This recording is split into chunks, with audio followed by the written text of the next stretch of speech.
पूना के सभी सम्मानित सज्जनों, मैं आपको आज रंग पंचमी की शुभकामनाएं देना चाहता हूं और आपका बहुत आभार व्यक्त करना चाहता हूं कि आपके अपने व्यस्ततम जीवन में से कुछ समय निकालकर आप इस व्याख्यान में यहाँ आए। मैं यहाँ के चार्टर्ड अकाउंटेंट्स का जो एसोसिएशन है उसका बहुत आभारी हूँ कि उन्होंने मेरा ये व्याख्यान आयोजित किया। व्याख्यान के शुरू में ही मैं आपको मेरी एक परेशानी बता देना चाहता हूँ। मैं बेसिकली कभी भी अर्थशास्त्र का विद्यार्थी नहीं रहा। मैं साइंस और टेक्नोलॉजी में काम करने वाला एक व्यक्ति हूँ और काफ़ी दिन उसी में काम किया। देश की हालतों ने मुझे मजबूर कर दिया कि इस अर्थशास्त्र को समझा जाए, और जैसे जैसे मैं अर्थशास्त्र को समझने की कोशिश कर रहा हूँ तो ऐसा लग रहा है कि ये अर्थशास्त्र नहीं है, अनर्थशास्त्र है। आपके बीच में आया हूँ जो कुछ पिछले वर्षों में समझ पाया हूँ उसको शेयर करने के लिए, और अगर उसमें से कोई दिशा बनती हो तो आपसे मेरा निवेदन है कि इन बातों को सिर्फ यहाँ सुनकर ना चले जाएं आप। अगर जरूरत पड़े तो इन प्रश्नों पर आगे भी बहस चलाएं, क्योंकि ये देश के आर्थिक आज़ादी से जुड़े हुए प्रश्नों में से एक बहुत महत्वपूर्ण प्रश्न है। एक इतिहासकार हुआ है टॉयनबी, उसका एक बहुत प्रचलित वाक्य है, सारी दुनिया में बहुत मशहूर है।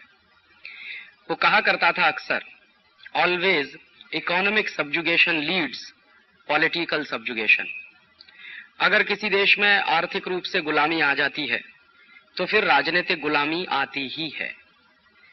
तो कहीं इस देश में जो दुर्घटनाएं घटित हो रही हैं उससे ऐसा लगने लगा है कि देश धीरे धीरे एक आर्थिक गुलामी में फंसता चला जा रहा है, और जो आर्थिक गुलामी में देश फंस रहा है उसके पीछे कोई नारे नहीं है, ठोस सच्चाइयां हैं, ठोस सबूत हैं जो ये सिद्ध कर रहे हैं कि देश आर्थिक गुलामी में फंस रहा है। 1991 में इस देश में एक सरकार बनी और उस सरकार ने ग्लोबलाइजेशन का एक नारा दिया। ग्लोबलाइजेशन का जो नारा दिया गया वो सिर्फ भारत में नहीं था, भारत जैसे तमाम विकासशील देशों में भी वो नारा चला। हमारे कई पड़ोसी देश थे, उदाहरण के लिए South Korea, Indonesia, Malaysia, Thailand, Hong Kong, Singapore, और फिर कुछ लैटिन अमेरिका के देश थे, Brazil, Costa Rica, Colombia, Chile, Argentina. तो कुछ ऐसे तमाम देश थे जिन्होंने एक साथ ये ग्लोबलाइजेशन का नारा देना शुरू किया। तो ये एक साथ जो ग्लोबलाइजेशन का नारा देना शुरू किया, और उसके बाद एक शब्द आया जिसमें अक्सर कहा गया न्यू इकोनॉमिक पॉलिसीज। तो हमारे देश में न्यू इकोनॉमिक पॉलिसीज और ग्लोबलाइजेशन ये दो ऐसे शब्द बन गए जिनको मंत्रों की तरह से जाप किया जाने लगा। जिस समय में ये ग्लोबलाइजेशन और लिबरलाइजेशन शुरू हुआ था उस दिन से आज तक मैं और मेरे कई साथी इस पूरी प्रक्रिया को बहुत बारीकी से समझने की कोशिश कर रहे थे, और हम ये समझना चाहते थे कि ये ग्लोबलाइजेशन है या कुछ और भी है इसके साथ। तो जब ये ग्लोबलाइजेशन शुरू हुआ तो इसके साथ बहुत सारे वायदे थे, बड़ी बड़ी बातें थी। जो सबसे महत्वपूर्ण बात थी वो ये थी, आप शायद समझते होंगे उसको या आपको याद भी होगी, कि 1990-1991 में हमारे देश की अर्थव्यवस्था में थोड़ी सी मंदी आ गई थी, कुछ रुकावट आ गई थी। तो उस मंदी और रुकावट को दूर करना है तो सिवाय ग्लोबलाइजेशन और लिबरलाइजेशन के इस देश के पास कोई रास्ता नहीं है, ऐसी बात पूरे देश में कही गई थी। और मुझे बराबर याद है कि हमारे देश के मूर्धन्य अर्थशास्त्रियों ने भी ये कहना शुरू कर दिया था कि चूंकि देश के पास विदेशी मुद्रा का भंडार बहुत कम हो गया है और हमारे पास मुश्किल से 3 सप्ताह का इंपोर्ट बिल चुकाने के बराबर मुद्रा है, तो हमको तो कुछ करना ही पड़ेगा। तो हमारे पास बैलेंस ऑफ पेमेंट की क्राइसिस हो गई थी। तो उस बैलेंस ऑफ पेमेंट की क्राइसिस को दूर करने के लिए हमारी सरकार ने आईएमएफ और वर्ल्ड बैंक के पास अप्रोच किया था लोन के लिए, पैसा लेने के लिए, कर्ज लेने के लिए। तो 1991 में जब आईएमएफ और वर्ल्ड बैंक के पास भारत की सरकार का पत्र गया कि भारत को तुरंत कर्जा चाहिए आईएमएफ और वर्ल्ड बैंक से, तो आईएमएफ और वर्ल्ड बैंक की जैसी की आदत है, उन्होंने सबसे पहले ये कहना शुरू कर दिया कि आपको हम कर्जा तो देंगे, लेकिन उसके साथ हमारी कुछ कंडीशनैलिटीज होंगी। तो आईएमएफ की तरफ से, वर्ल्ड बैंक की तरफ से भारत सरकार को कुछ कंडीशनैलिटीज पेश किए गए कि आप अगर इन शर्तों को पूरा करें तो हम आपको कर्ज देने को तैयार हैं। तो वो शर्तें क्या थी? सबसे पहली शर्त है आईएमएफ और वर्ल्ड बैंक की, जब भी कोई देश उनके पास कठिन परिस्थिति में जाता है तो उनका एक रटा रटाया प्रेस्क्रिप्शन है कि सबसे पहले किसी भी देश को वो ये कहते हैं कि आप अपनी करेंसी का डिवेल्युएशन करिए तो हम आपको लोन दे देंगे। और इस बात को पेश करने का तरीका अलग है। वो ये कहते हैं कि आप अपनी करेंसी का डिवेल्युएशन इसलिए करिए ताकि आपका एक्सपोर्ट ज्यादा हो जाए, और चूंकि आपका एक्सपोर्ट ज्यादा होगा तो आप ज्यादा डॉलर्स कमा सकेंगे, और जब आप ज्यादा डॉलर्स कमा सकेंगे तभी आप हमारे लिए हुए कर्ज को वापस कर सकेंगे।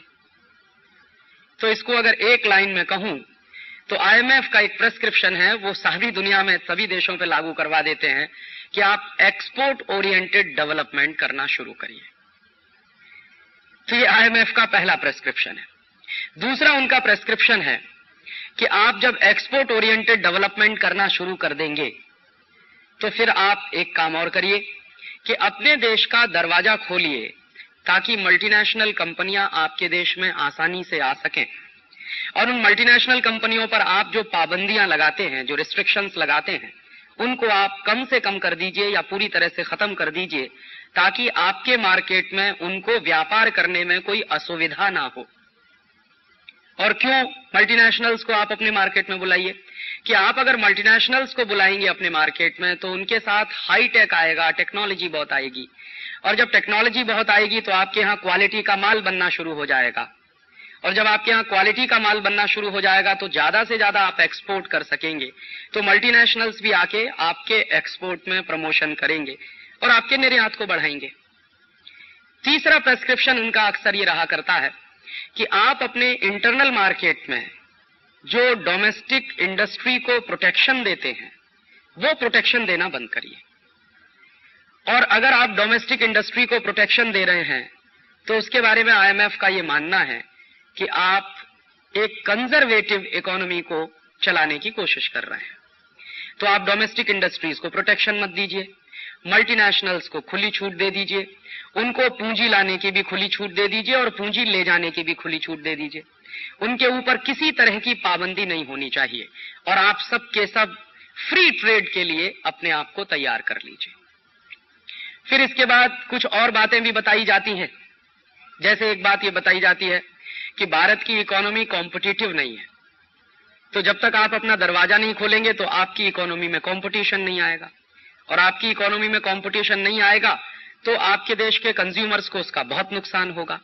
तो आपकी इकोनॉमी में कंपटीशन आना चाहिए, कंज्यूमर्स को उसका फायदा होना चाहिए। इसके लिए बहुत जरूरी है कि बड़े मल्टीनेशनल्स को भारत में या अपने बाजार में आप आने की खुली छूट दीजिए। और ऐसे ऐसे करके कुछ शर्तें वो बताते चले जाते हैं और दुनिया के बहुत सारे देश हैं जो उनको लागू करते चले जाते हैं। एक बात आपको और बता दूं कि आईएमएफ और वर्ल्ड बैंक की जो कंडीशनैलिटीज होती हैं वो सिर्फ दुनिया के गरीब या तीसरी दुनिया के देशों पर ही लागू होती है। जानकारी ये मैं आपको दे दूं कि अमेरिका और यूरोप के देश भी आईएमएफ से कर्ज लेते हैं, और अमेरिका और यूरोप के देश भी आईएमएफ और वर्ल्ड बैंक से जब कर्ज लेते हैं तो जो कंडीशनैलिटीज आईएमएफ वाले हमारे ऊपर लगाते हैं वो कभी अमेरिका के ऊपर नहीं लगाई जाती, क्योंकि वो हमेशा से ये मान के चलते हैं कि अमेरिकन इकोनॉमी तो पहले से ही ग्लोबलाइज्ड है। हालांकि ये सबसे बड़ा झूठ है कि अमेरिकन इकोनॉमी ग्लोबलाइज्ड है।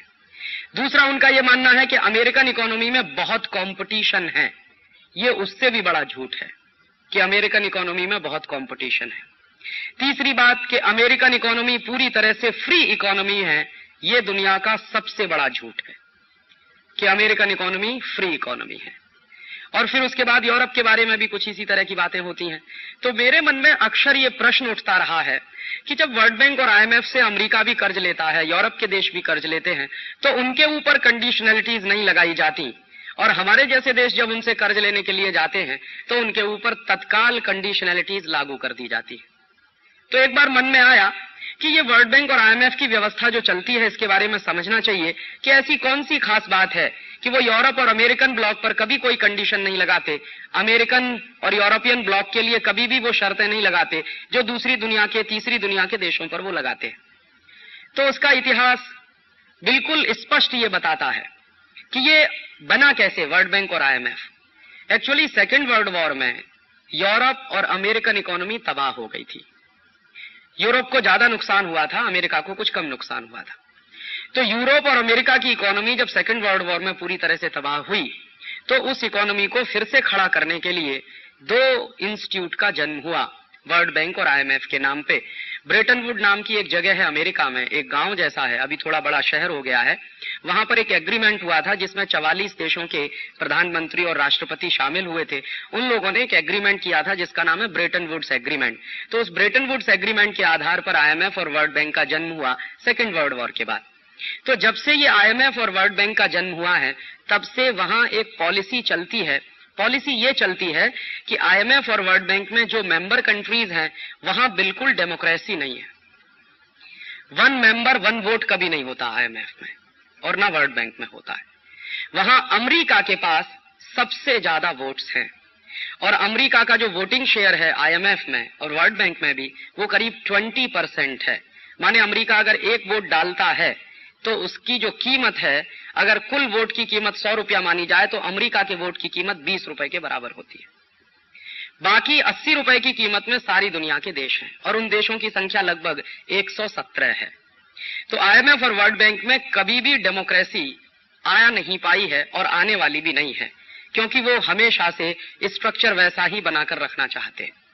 तो ये जो वर्ल्ड बैंक बना था वो इस बात के लिए बना था कि दुनिया के तमाम देशों को युद्ध के बाद, सेकेंड वर्ल्ड वॉर के बाद बहुत शॉर्ट टर्म के लोन की जरूरत पड़े, तात्कालिक कोई पेमेंट की जरूरत पड़े, बैलेंस ऑफ पेमेंट की क्राइसिस हो जाए तो आईएमएफ उसके लिए कर्ज बांटेगा, और किसी देश को अपने इंफ्रास्ट्रक्चर के डेवलपमेंट के लिए लोन की जरूरत पड़े तो वर्ल्ड बैंक उसको बांटेगा। तो इस तरह से ये बंटवारा हुआ था। लेकिन इसमें एक बहुत महत्वपूर्ण बात है जो मुझे इन दोनों संस्थाओं के अध्ययन करने के बाद पता चली, जो सामान्य लोगों को मालूम नहीं होती। आईएमएफ और वर्ल्ड बैंक ट्विन इंस्टीट्यूट्स हैं, जुड़वा कह सकते हैं एक दूसरे का। और इसमें होता क्या है कि अगर कोई देश वर्ल्ड बैंक से कर्जा लेने के लिए जाए तो वर्ल्ड बैंक की तरफ से यह कहा जाता है कि आप आईएमएफ की कंडीशनैलिटीज को पूरा करिए, और इसी तरह से कोई देश अगर आईएमएफ के पास कर्ज लेने के लिए जाए तो वो कहते हैं कि आप वर्ल्ड बैंक की कंडीशनैलिटीज को पूरा करिए। माने क्रॉस कंडीशनैलिटीज का सिस्टम चलता है इन दोनों में। और उसमें होता क्या है, परोक्ष रूप से वो दोनों अपनी कंडीशनैलिटीज लागू करवा देते हैं इन गरीब देशों के ऊपर। और मैं कहना यह चाहता हूं कि वर्ल्ड बैंक और आईएमएफ की तरफ से दी गई कंडीशनैलिटीज या उनकी तरफ से दिए गए प्रेस्क्रिप्शन कभी रिफॉर्म्स नहीं हो सकते। ये रिफॉर्म शब्द का अपमान है। ये वर्ल्ड बैंक और आईएमएफ बने ही हैं अमेरिकन और यूरोपियन ब्लॉक की हेजेमनी को बनाए रखने के लिए। हमारे यहां क्या गलती हुई पिछले 7 वर्षों में? हमारे यहां प्रेस ने, खासकर अंग्रेजी प्रेस ने, आईएमएफ और वर्ल्ड बैंक के प्रेस्क्रिप्शन को रिफॉर्म्स के नाम पर प्रचारित करना शुरू कर दिया और आईएमएफ और वर्ल्ड बैंक की कंडीशनैलिटीज को ग्लोबलाइजेशन के रूप में प्रचारित करना शुरू कर दिया। ग्लोबलाइजेशन एक बहुत बड़ा व्यापक शब्द है और आईएमएफ और वर्ल्ड बैंक की कंडीशनैलिटीज एक बहुत छोटा शब्द है। तो हमसे जो गलती हुई है पिछले 7 वर्षों में, खासकर इस देश के इंटेलेक्चुअल क्लास से, वो सबसे बड़ी गलती यही हुई कि आईएमएफ और वर्ल्ड बैंक की कंडीशनैलिटीज को हमारे देश ने रिफॉर्म्स मानने की बड़ी भारी भूल की और आईएमएफ और वर्ल्ड बैंक की कंडीशनैलिटीज को हमारे देश में न्यू इकोनॉमिक पॉलिसीज के रूप में प्रचारित किया गया। उसमें सरकार की हिस्सेदारी तो है ही, सरकार से ज्यादा इस देश के मीडिया की ये जिम्मेदारी थी। इस देश के लोगों को साफ साफ बताना चाहिए था कि ये जो कुछ भारत में हो रहा है वो विश्व बैंक और मुद्रा कोष की शर्तों के अनुसार हो रहा है, उसमें भारत सरकार अपनी खुशी से शामिल है, इस पे शक था। तो हमारे यहां 1991 में ये जो कुछ शुरू किया गया वो दुनिया के और भी कई देशों में शुरू किया गया, जैसा मैंने आपको उदाहरण दिया, साउथ कोरिया, इंडोनेशिया, मलेशिया वगैरह वगैरह। और ये जो south Korea, Indonesia, Malaysia type के देश थे, इन्होंने जो IMF, वर्ल्ड बैंक की कंडीशनैलिटीज थी, उनको ज्यादा तेजी के साथ और ज्यादा ईमानदारी के साथ लागू करना शुरू कर दिया। तो IMF की सबसे ज्यादा ईमानदारी के साथ अगर किसी देश ने रिफॉर्म्स को अपने यहां चलाया पूरी ईमानदारी से, तो वो देश है south Korea. South Korean government ने 91 से लगातार जो जो IMF ने कहा, जो जो वर्ल्ड बैंक ने कहा, वैसा ही किया, क्योंकि हर बार उनको लोन लेना था शॉर्ट टर्म का IMF से, तो हर बार उन्होंने उनकी कंडीशनलिटीज को मानना शुरू कर दिया। तो जैसे IMF ने साउथ कोरियन गवर्नमेंट को कहा कि आप अपने मार्केट को ओपन कर दीजिए, अमेरिकन कंपनियों को आने दीजिए, यूरोपियन कंपनियों को आने दीजिए, तो साउथ कोरियन गवर्नमेंट ने खोल दिया अपने मार्केट को। दूसरी बात साउथ कोरियन गवर्नमेंट से कही IMF के ऑफिसर्स ने कि आपके देश का जो पब्लिक सेक्टर है, माने साउथ कोरियन पब्लिक सेक्टर जो है, इसको भी खुला छोड़ दीजिए और आप इनका प्राइवेटाइजेशन शुरू कर दीजिए, क्योंकि इस पब्लिक सेक्टर को खामखां बोझे की तरह से ढोते रहेंगे आप अपने छाती पर, तो ये आपके लिए नुकसान देगा। तो साउथ कोरियन गवर्नमेंट ने वो भी कर दिया। तीसरी बात साउथ कोरियन गवर्नमेंट से कही IMF के ऑफिसर्स ने कि अब आप अपनी करेंसी का डिवैल्यूएशन भी कर दीजिए ताकि आपका एक्सपोर्ट बहुत बढ़ जाए। तो साउथ कोरियन गवर्नमेंट ने वो भी कर दिया, डिवैल्यूएशन भी कर दिया उनकी अपनी करेंसी का। तो कुछ 1-2 साल उनका एक्सपोर्ट भी काफी तेजी से होने लगा। फिर चौथी बात उन्होंने ये कहना शुरू किया कि आपके अपने मार्केट में जो डोमेस्टिक इंडस्ट्रीज हैं साउथ कोरिया की, उनके ऊपर जो आपने प्रोटेक्शन दे रखे हैं, उन प्रोटेक्शंस को विड्रॉ कर लीजिए, ताकि south Korean industries American industries के साथ कंपटीशन में आ सकें। और कंपटीशन जब आएंगी साउथ कोरियन इंडस्ट्रीज, तो अमेरिकन कंपनियों से ताकतवर मुकाबला होगा, तो उनकी क्वालिटीज इंप्रूव होंगी वगैरह वगैरह। उन्होंने वो भी कर दिया। फिर उसके बाद उन्होंने कहा कि आप अपने फाइनेंशियल मार्केट को खोल दीजिए। तो साउथ कोरियन गवर्नमेंट ने सियोल का जो स्टॉक एक्सचेंज है वो पूरी तरह से खोलकर अमेरिकी लोगों के हाथ में दे दिया कि ले लीजिए, आप चलाइए, हमने इतना खोल दिया पूरे मार्केट को। फिर उसके बाद उन्होंने एक और बात कही कि साउथ कोरिया में बहुत पहले से डोमेस्टिक इंडस्ट्री को प्रोटेक्ट करने के लिए एंटी डंपिंग हुआ करते थे। तो साउथ कोरियन गवर्नमेंट को कहा IMF के ऑफिसर्स ने कि अब आप अपने एंटी डंपिंग लॉज भी विड्रॉ कर लीजिए। साउथ कोरियन गवर्नमेंट ने वो भी कर लिया। और उसके बाद फिर उन्होंने कहा कि अब आप ऐसा करिए कि आप अपने देश की इकोनॉमी को अमेरिकन इकोनॉमी के साथ पूरी तरह से जोड़ने के लिए, माने आप अमेरिका के साथ पूरी तरह से घुल मिलकर अब ग्लोबलाइज्ड हो जाइए, माने हमारे साथ शामिल हो जाइए वर्ल्ड मार्केट में। और उसके लिए हम जैसे जैसे कहें वैसे वैसे चलते जाइए। बेचारी साउथ कोरिया की सरकार उस रास्ते पे भी चलने लगी। और मैं आपको इसी समय एक दूसरी बात कहना चाहता हूं कि जिस समय ये सब कुछ साउथ कोरिया में हो रहा था, उसी समय हमारे देश के पार्लियामेंट में हमारे ex finance minister doctor Manmohan Singh ने एक बहुत लंबा भाषण दिया है, 1.5 घंटे का। उस भाषण की कॉपी मेरे पास है और वो पार्लियामेंट की प्रोसीडिंग्स में छपा हुआ भाषण है। तो डॉक्टर मनमोहन सिंह पार्लियामेंट में कह रहे हैं, भारतीय संसद को संबोधित करते हुए कह रहे हैं कि हमको रिफॉर्म से डरने की कोई जरूरत नहीं है। हमारे देश में कुछ लोग हैं, वो नाम तो नहीं ले रहे हैं, शायद उनमें मेरे जैसे लोग भी शामिल होंगे, तो वो कह रहे हैं कि हमारे देश में कुछ लोग हैं जो ग्लोबलाइजेशन के बारे में गलत प्रचार कर रहे हैं पूरे देश में, और ग्लोबलाइजेशन से तो बहुत फायदा होने जा रहा है इस देश को। और ये ग्लोबलाइजेशन अगर 2-3 साल इस देश में चालू रहा और लागू रहा तो शायद इस देश में हम बहुत तरक्की कर लेंगे। जितनी तरक्की पिछले 40 साल में नहीं हो पाई, वो अगले हम 5 साल में करने जा रहे हैं। और उसी के साथ उन्होंने अपने भाषण में नाम लेकर साउथ कोरिया का जिक्र किया है और करीब 20 मिनट वो साउथ कोरियन इकोनॉमी पर बोले हैं डॉक्टर मनमोहन सिंह। तो साउथ कोरियन इकोनॉमी पर बोलते हुए वो कह रहे हैं कि देखिए, साउथ कोरियन इकोनॉमी पूरी तरह से खुल गई है, पूरी तरह से ग्लोबलाइज्ड हो गई है, और वहां पे अब डोमेस्टिक इंडस्ट्रीज को प्रोटेक्शन भी खत्म कर दिया गया है वगैरह वगैरह। उनका फाइनेंशियल मार्केट खुल गया है, उनके डोमेस्टिक मार्केट में भी विदेशी कंपनियों को खुली छूट मिल गई है।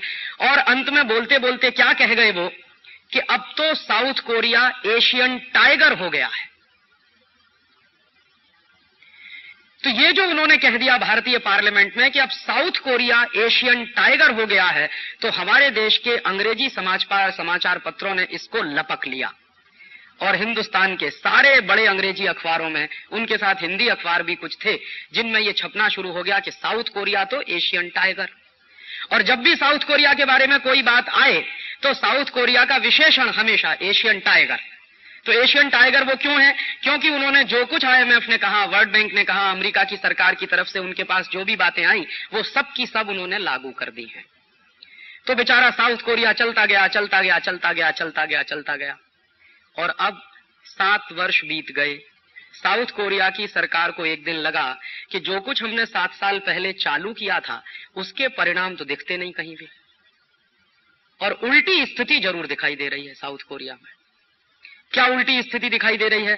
पिछले साल नवंबर के महीने में साउथ कोरियन पार्लियामेंट में वहां के फाइनेंस मिनिस्टर ने भाषण देते हुए कहा कि हमको ये उम्मीद थी कि 7 वर्षों में इस ग्लोबलाइजेशन के सारे नतीजे हमारे पास अब आ जाएंगे, लेकिन 7 वर्ष का इंतजार करने के बाद नतीजे आना तो दूर, हम किसी उल्टी दिशा में जा रहे हैं ऐसा महसूस होने लगा।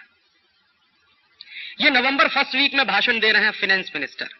फिर उसके बाद साउथ कोरियन प्रेसिडेंट का एक दिन भाषण हुआ किम इल सुंग का पार्लियामेंट में। तो प्रेसिडेंट ने कहना शुरू कर दिया है कि हमको अब ग्लोबलाइजेशन और लिबरलाइजेशन पर एक व्हाइट पेपर तैयार करना चाहिए और साउथ कोरियन पार्लियामेंट में उसको पेश करना चाहिए, ताकि पता चले कि पिछले 7 साल में नुकसान कितना हुआ है, फायदा कितना हुआ है। और अभी ये बात चल ही रही थी कि हम जो है व्हाइट पेपर तैयार करेंगे और पार्लियामेंट में पेश करेंगे। उसके तीसरे या चौथे दिन अखबारों में खबर आई कि सियोल का पूरा स्टॉक एक्सचेंज का मार्केट कोलैप्स हो गया। और जिन साउथ कोरियन कंपनियों के शेयर्स के दाम सामान्य रूप से कभी गिरे नहीं, वो जमीन पर औंधे मुंह पड़े हैं। अचानक से अखबारों में ये खबर आई, और उसी खबर के एक सप्ताह के अंदर साउथ कोरियन प्रेसिडेंट किम इल सुंग का एक दूसरा स्टेटमेंट आ गया, जिसमें उन्होंने कह दिया कि हम तो पूरी तरह से बर्बाद हो गए हैं। और दोनों हाथ उठाकर उन्होंने सरेंडर कर दिया। वो गए कहां? उसी समय वर्ल्ड इकोनॉमिक फोरम की एक मीटिंग चल रही थी। तो वर्ल्ड इकोनॉमिक फोरम की मीटिंग में साउथ कोरिया का एक प्रतिवेदन भेजा गया प्राइम मिनिस्टर और प्रेसिडेंट की तरफ से। साउथ कोरिया के एक मिनिस्टर ने उसको पढ़ा, और वर्ल्ड इकोनॉमिक फोरम की मीटिंग में साउथ कोरियन प्रेसिडेंट और प्राइम मिनिस्टर की तरफ से जो पत्र पढ़ा गया, उसके जो शब्द थे वो क्या, कि हम पूरी तरह से डूब गए हैं। ये ग्लोबलाइजेशन और लिबरलाइजेशन ने हमको कहीं का नहीं छोड़ा, और अब हम दुनिया के लोगों से और दुनिया के तमाम वित्तीय संस्थाओं के अधिकारियों से अपील करना चाहते हैं कि वो हमारे ऊपर जितना कर्ज है उसको माफ कर दें, क्योंकि हम उस कर्ज को चुकाने की भी स्थिति में नहीं है। और मैं भूलता नहीं, उस प्रेसिडेंट का जो शब्द है वो ये है कि हम पूरी तरह से बैंकरप्ट हो गए हैं। और उसके बाद एक दूसरी चिट्ठी गई है उसकी, और उस दूसरी चिट्ठी में उसने आईएमएफ और वर्ल्ड बैंक के ऑफिसर से कहा कि हमने तो आपके कहे हुए दिशा निर्देशों का ही इस्तेमाल किया पूरी तरह से, और पूरी ईमानदारी के साथ हमने ग्लोबलाइजेशन को लागू किया अपने देश में, लेकिन नतीजा यह है कि हम बैंकरप्ट हो चुके हैं। अब हम आपका एक भी पैसे का कर्ज वापस नहीं चुका सकते। लिहाजा या तो आईएमएफ हमारे सारे के सारे कर्जे को माफ कर दे, या फिर हमको नया कर्ज दिया जाए ताकि हम पुराने कर्जे का ब्याज चुका सकें। तो आईएमएफ ने उनकी इस बात को स्वीकार करते हुए कह दिया कि हम आपको कर्ज देने को तैयार हैं। तो कितना कर्ज आपको चाहिए? तो साउथ कोरियन प्रेसिडेंट ने मांग की $60 बिलियन।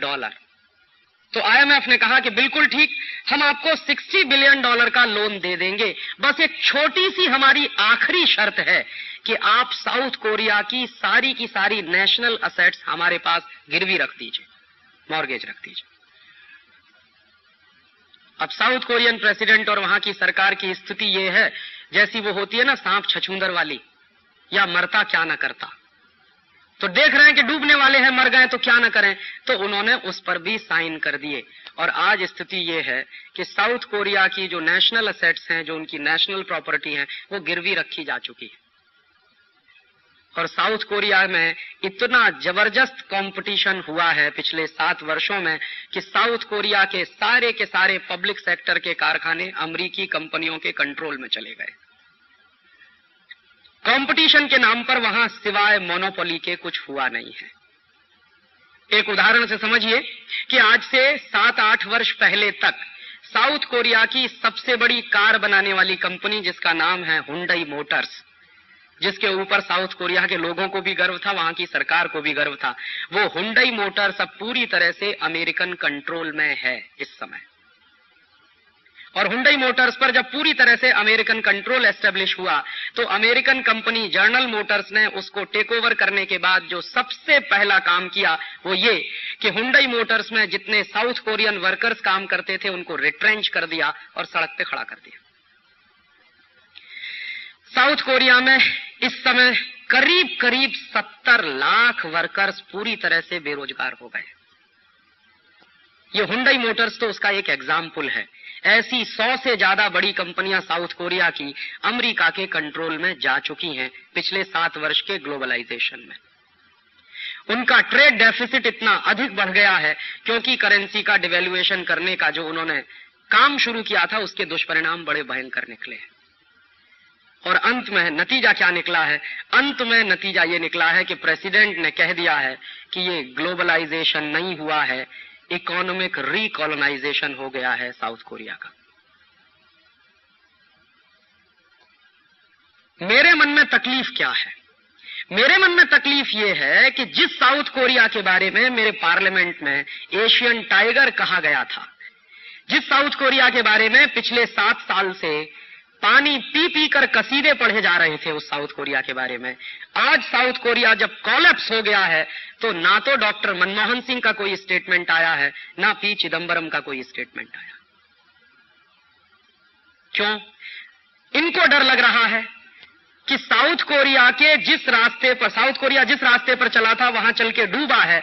अब अगर हमने कुछ कहना शुरू किया तो इस देश के सामने हमारी भी पोल पट्टी खुल जाएगी, क्योंकि हमने भी रास्ता तो वही पकड़ा है जो साउथ कोरियन गवर्नमेंट ने पकड़ा था 1991 में। और मैं इंतजार कर रहा हूं। साउथ कोरिया जब कोलैप्स हुआ उसके बाद लगातार 15 दिन मैंने हर अखबार पढ़ा, देखें हिंदुस्तान के फाइनेंस मिनिस्टर क्या कहते हैं, देखें हिंदुस्तान के एक्स फाइनेंस मिनिस्टर क्या कहते हैं, देखें हिंदुस्तान के वो तमाम अर्थशास्त्री क्या कहते हैं जिन्होंने हिंदुस्तान में ढोल पीट पीट कर ग्लोबलाइजेशन का समर्थन किया था, और देखें हिंदुस्तान के वो बड़े इंस्टीट्यूट क्या कहते हैं जो इस देश में उद्योगपतियों के सुरक्षा का दावा करने वाले इंस्टीट्यूट हैं, वो क्या कहते हैं साउथ कोरिया के बारे में। आज तक किसी ने मुंह नहीं खोला है। एसओ कैम्प में मैं गया, मैंने पूछा कि क्यों नहीं बोलते इस पर। कहने लगे राजीव भाई किस मुंह से बोलें। फिक्की के लोगों को कहा कि आप क्यों नहीं बोलते इस पर, तो कहने लगे किस मुंह से बोलें, हम ही तो थे जो ढोल पीट पीट के कह रहे थे कि ग्लोबलाइजेशन हिंदुस्तान में स्वर्ग ले आएगा। अब हम कैसे कहें इस बात को। और अब साउथ कोरियन फाइनेंस मिनिस्टर के स्टेटमेंट को मैं कोट करना चाहता हूं। उनका यह कहना है कि पिछले 7 साल में जो बर्बादी हो गई है हमारी अर्थव्यवस्था की, इस बर्बादी को अगर हम ठीक करें और अपने देश को फिर से खड़ा करने की कोशिश करें तो हमको कम से कम 20 साल लग जाएंगे।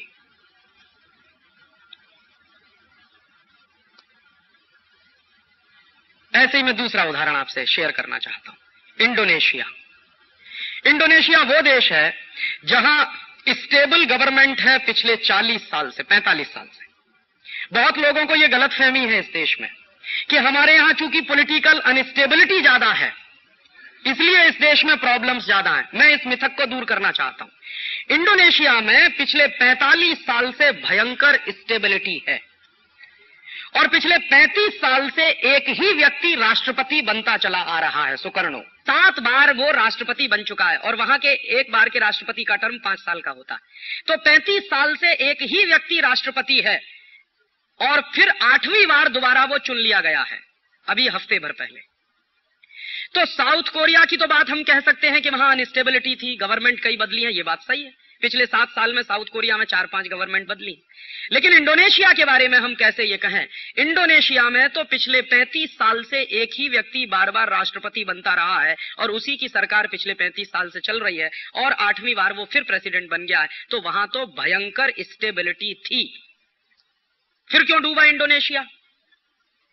इंडोनेशिया की सरकार को भी प्रेस्क्रिप्शन यही मिला था आईएमएफ की तरफ से कि आप एक काम करिए, अपनी करेंसी का डिवैल्यूएशन करना शुरू कर दीजिए, आपका एक्सपोर्ट बहुत बढ़ जाएगा और जब एक्सपोर्ट बढ़ जाएगा तो डॉलर्स बहुत आएंगे आपके पास, आपके फॉरेन रिजर्व्स बहुत अच्छे हो जाएंगे वगैरह वगैरह, और आप एक्सपोर्ट ओरिएंटेड डेवलपमेंट के रास्ते पर चलना शुरू कर देंगे।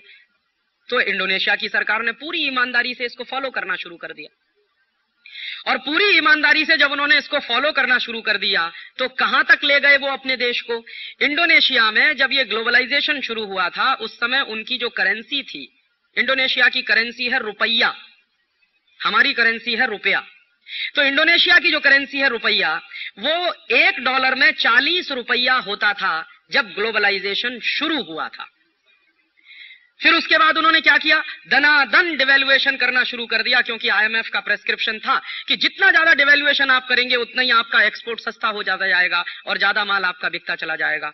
तो डिवैल्यूएशन करते करते करते करते करते करते कहां तक ले आए, आप इमेजिन कर सकते।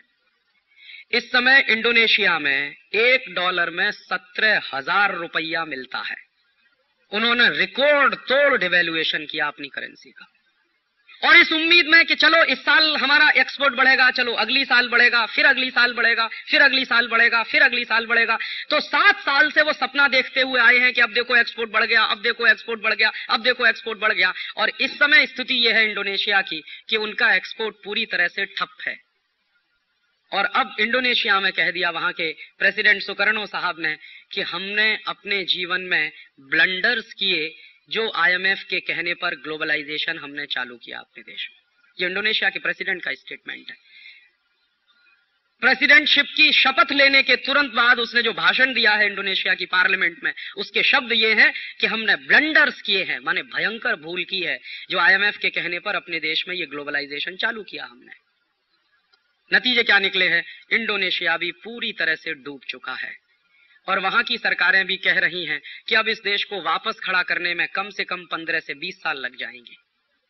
इंडोनेशिया की खबरें भारत में करीब करीब रुकी हुई हैं, क्योंकि हमारे देश के अखबारों में अभी इतनी चेतना का स्तर नहीं उठ पाया है कि जिन देशों में ये दुर्घटनाएं हो रही हैं उनका कवरेज ठीक से करें।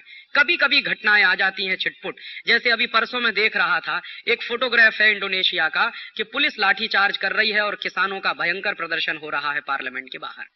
तो आर्मी खड़ी हुई है तोप लेकर, वो फोटोग्राफ मैंने देखा है एक अखबार में।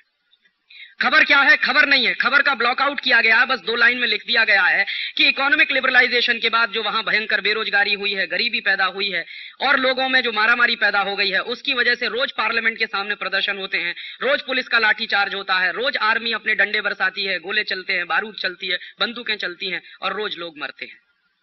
उसका एक नमूना है। और एक और देश है थाईलैंड, उसकी तो गजब ही कहानी है ग्लोबलाइजेशन।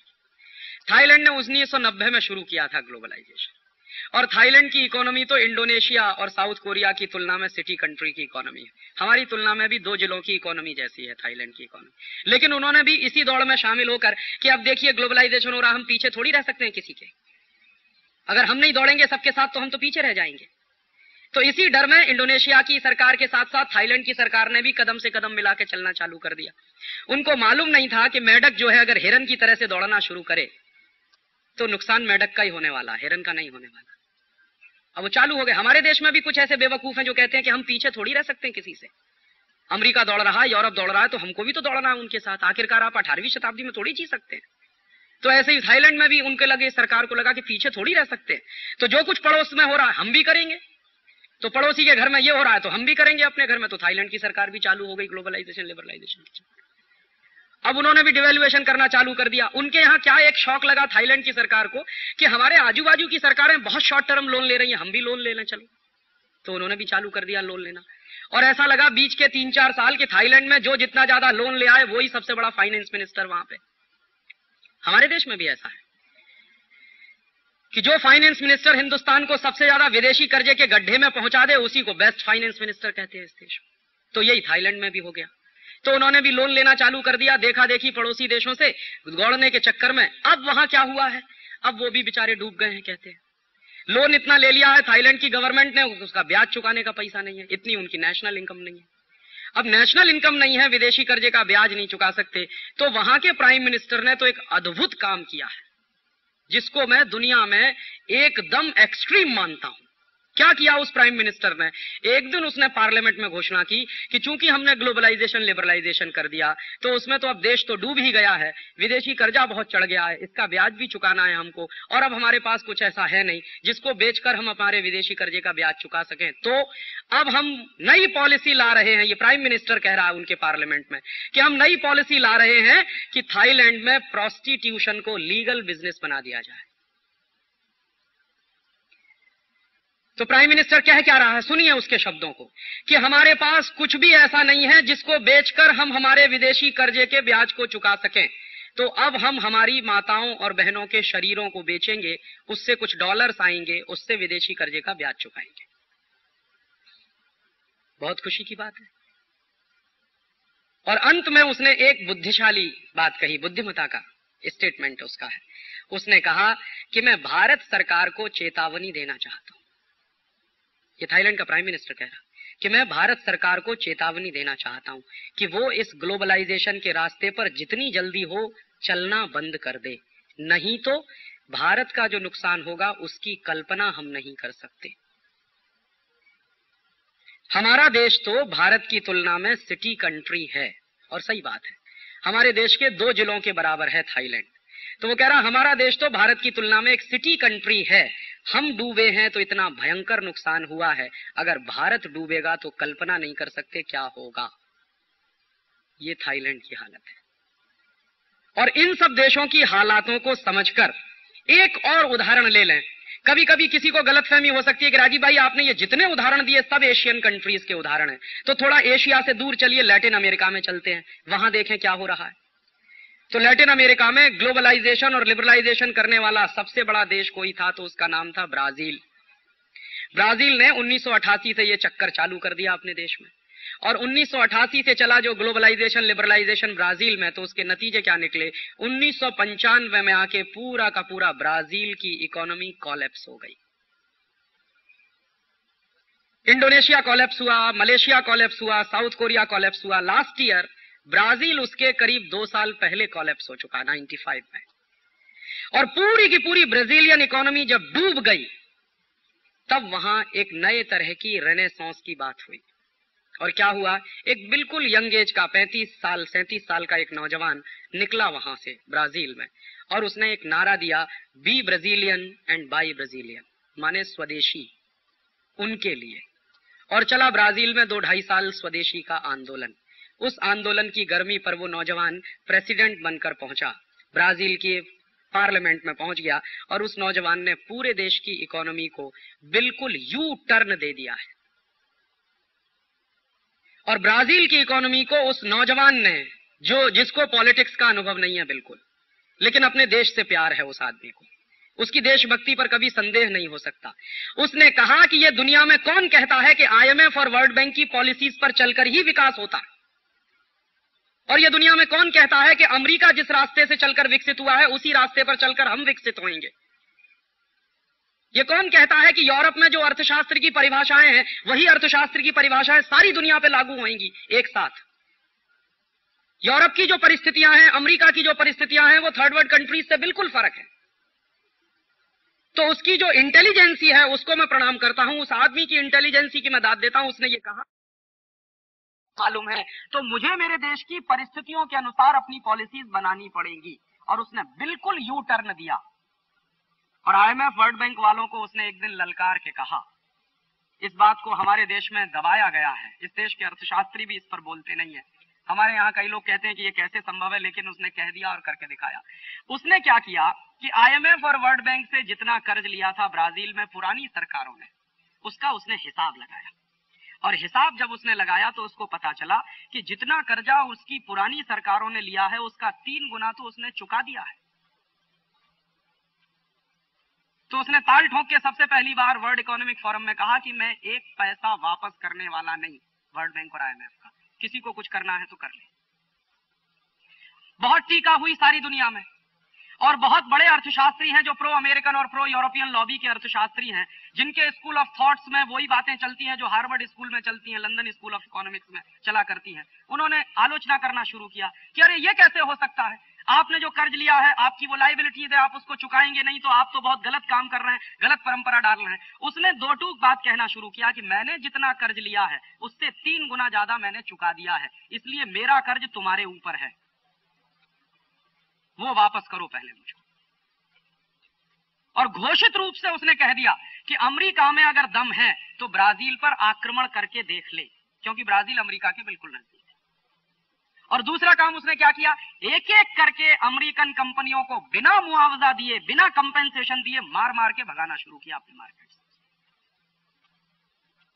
पेप्सी कोला भागा वहां से, कोका कोला भागा वहां से, कॉपर कोनेकॉट कॉर्पोरेशन भागा वहां से, गुडियर भागा वहां से, जनरल मोटर्स भागा वहां से, जनरल इलेक्ट्रिक भागा वहां से। और उसने घोषणा कर रखी थी, एक युद्ध छेड़ रखा था कि अगर आप गए नहीं तो मैं आपकी संपत्ति जब्त करूंगा। 1 पॉइंट प्रोग्राम उसने चलाया और उसने कहा कि मुझे मेरे देश की अर्थव्यवस्था की बातें अब समझ में आती हैं, मुझे क्या करना है ये मुझे तय करना है। उसकी सुविधा यह थी कि उसके पास मेजोरिटी बहुत अच्छी थी पार्लियामेंट में, तो उसके पास मुश्किल नहीं थी किसी का वो विरोध खड़ा होगा। तो उसने एक एक करके वो सारी चीजें अपने देश में लागू की। और सबसे अंतिम चीज जो मैं आपको उसकी बताना चाहता हूं, आप आश्चर्य करेंगे, उसने कहा कि दुनिया में कौन तय करता है कि डॉलर रिवैल्यू होगा और मेरा करेंसी डिवैल्यू होगा? ये कौन तय करता है? मैं तय करूंगा कि मेरी करेंसी का रेट डॉलर के साथ क्या होगा। हाँ, ये उसने कहा। और उसने कहा कि मैं तय करूंगा कि मेरी करेंसी का रेट क्या होगा, ये अमेरिका थोड़ी तय करेगा कि मेरी करेंसी का रेट अमेरिकन करेंसी की तुलना में क्या होगा। तो उसने पूरी हिम्मत के साथ अपनी करेंसी का रिवैल्यूएशन करना शुरू किया। और आज आपको मैं जानकारी दे दूं कि ब्राजील की करेंसी है क्रूजर, $1 = 1 क्रूजर है इस समय अंतरराष्ट्रीय बाजार में। और उसने कैलकुलेशंस भी किए। उसने कहा कि जो ट्रेड डेफिसिट अमेरिका का है और जो ट्रेड डेफिसिट मेरा है, इस पर से कैलकुलेशन मैं कर रहा हूं। और कोई उसके कैलकुलेशंस को चैलेंज नहीं कर पाया। और उसने उस दिन से कहा कि गरीब दुनिया के सभी देशों की सरकारों को मैं अपील करना चाहता हूं कि वो अपने अपने कान खोलें, आंखें खोलें और इन सारे हिसाबों को करना शुरू करें। उनके साथ बहुत बड़ा धोखा हो रहा है डिवैल्यूएशन के नाम पे। और आज मैं आपको जानकारी दे दूं कि 1995 में जो ब्राजील कोलैप्स हो चुका था पूरी तरह से, 1998 जनवरी में वो ब्राजील अब लैटिन अमेरिका में सबसे मजबूत इकोनॉमी बन रहा है। और दुनिया की तमाम मल्टीनेशनल उसके सामने लाइन लगाकर खड़ी हुई हैं और कह रही हैं कि आप अपनी शर्तें बताइए, हम आपकी शर्तों पर आना चाहते हैं आपके बाजार में। तो जानते हैं क्या कहता, मार्केट मेरे पास है इसलिए टर्म्स कंडीशन मैं डिक्टेट करूंगा। आपको मेरा मार्केट चाहिए, मुझे आपकी जरूरत नहीं है। और हमारे यहां बहुत जो खिसियानी हंसने वाले लोग हैं ना, वो कहते हैं बैगर्स आर नो चूजर्स। हम बैगर्स नहीं है, दुनिया के सबसे बड़े मार्केट के मालिक हैं हम, तो हम टर्म्स कंडीशन डिक्टेट करेंगे। ये उसने कहा कि मेरे पास सबसे बड़ा मार्केट है, इतना बड़ा मार्केट अमेरिका में नहीं है, इतना बड़ा मार्केट यूरोप के देशों में नहीं है जितना बड़ा मेरे पास है। और उसने एक काम और किया कि उसने क्या किया कि उसके आजू बाजू के जो देश हैं, अर्जेंटीना है, चिली है, कोस्टारिका है, कोलंबिया, इनके साथ एक पैरेलल गेट बना लिया है उसने। और उस गेट के बाहर अमेरिका को कर दिया उसने। पहले तो बाहर कर दिया अमेरिका को कि अमेरिका की कोई जरूरत नहीं। फिर अमेरिका वाले सामने से आके सरेंडर करके कि अरे भाई हमको भी शामिल करो इसमें, अगर हम शामिल नहीं होंगे तो हमारी इकोनॉमी डूबने जा रही है। क्योंकि आपको जानकारी नहीं है, अमेरिका में प्राइमरी प्रोडक्ट्स लैटिन अमेरिका से जाते हैं। अगर लैटिन अमेरिका वाले अपने दरवाजे बंद कर दें और ये तय कर लें कि हम जो प्राइमरी प्रोडक्ट्स अमेरिका को भेज रहे हैं ये अमेरिका में नहीं जाएंगे, हम एशिया में भेजेंगे या यूरोप में भेजेंगे, अमेरिका दम तोड़ सकता है। इसलिए अमेरिका वालों ने सामने से रिक्वेस्ट करके उनके साथ उसमें ज्वाइन करने की बात कहना शुरू किया। तो उसने अमेरिका को ज्वाइन कराया, लेकिन अमेरिका की नाक रगड़वा दी उस एक आदमी ने। और उसने ये सिद्ध कर दिया कि अमेरिका सिर्फ कागजी शेर है, उसमें कोई दम वम नहीं है। और उस ब्राजील को उसने बिल्कुल यू टर्न देकर अपने तरीके के, अपने सपनों के ब्राजील को बनाने के रास्ते पर कदम रख दिया है। और वो इकोनॉमी जो चला रहा है, वो इकोनॉमी कुछ ऐसी खास बात नहीं है।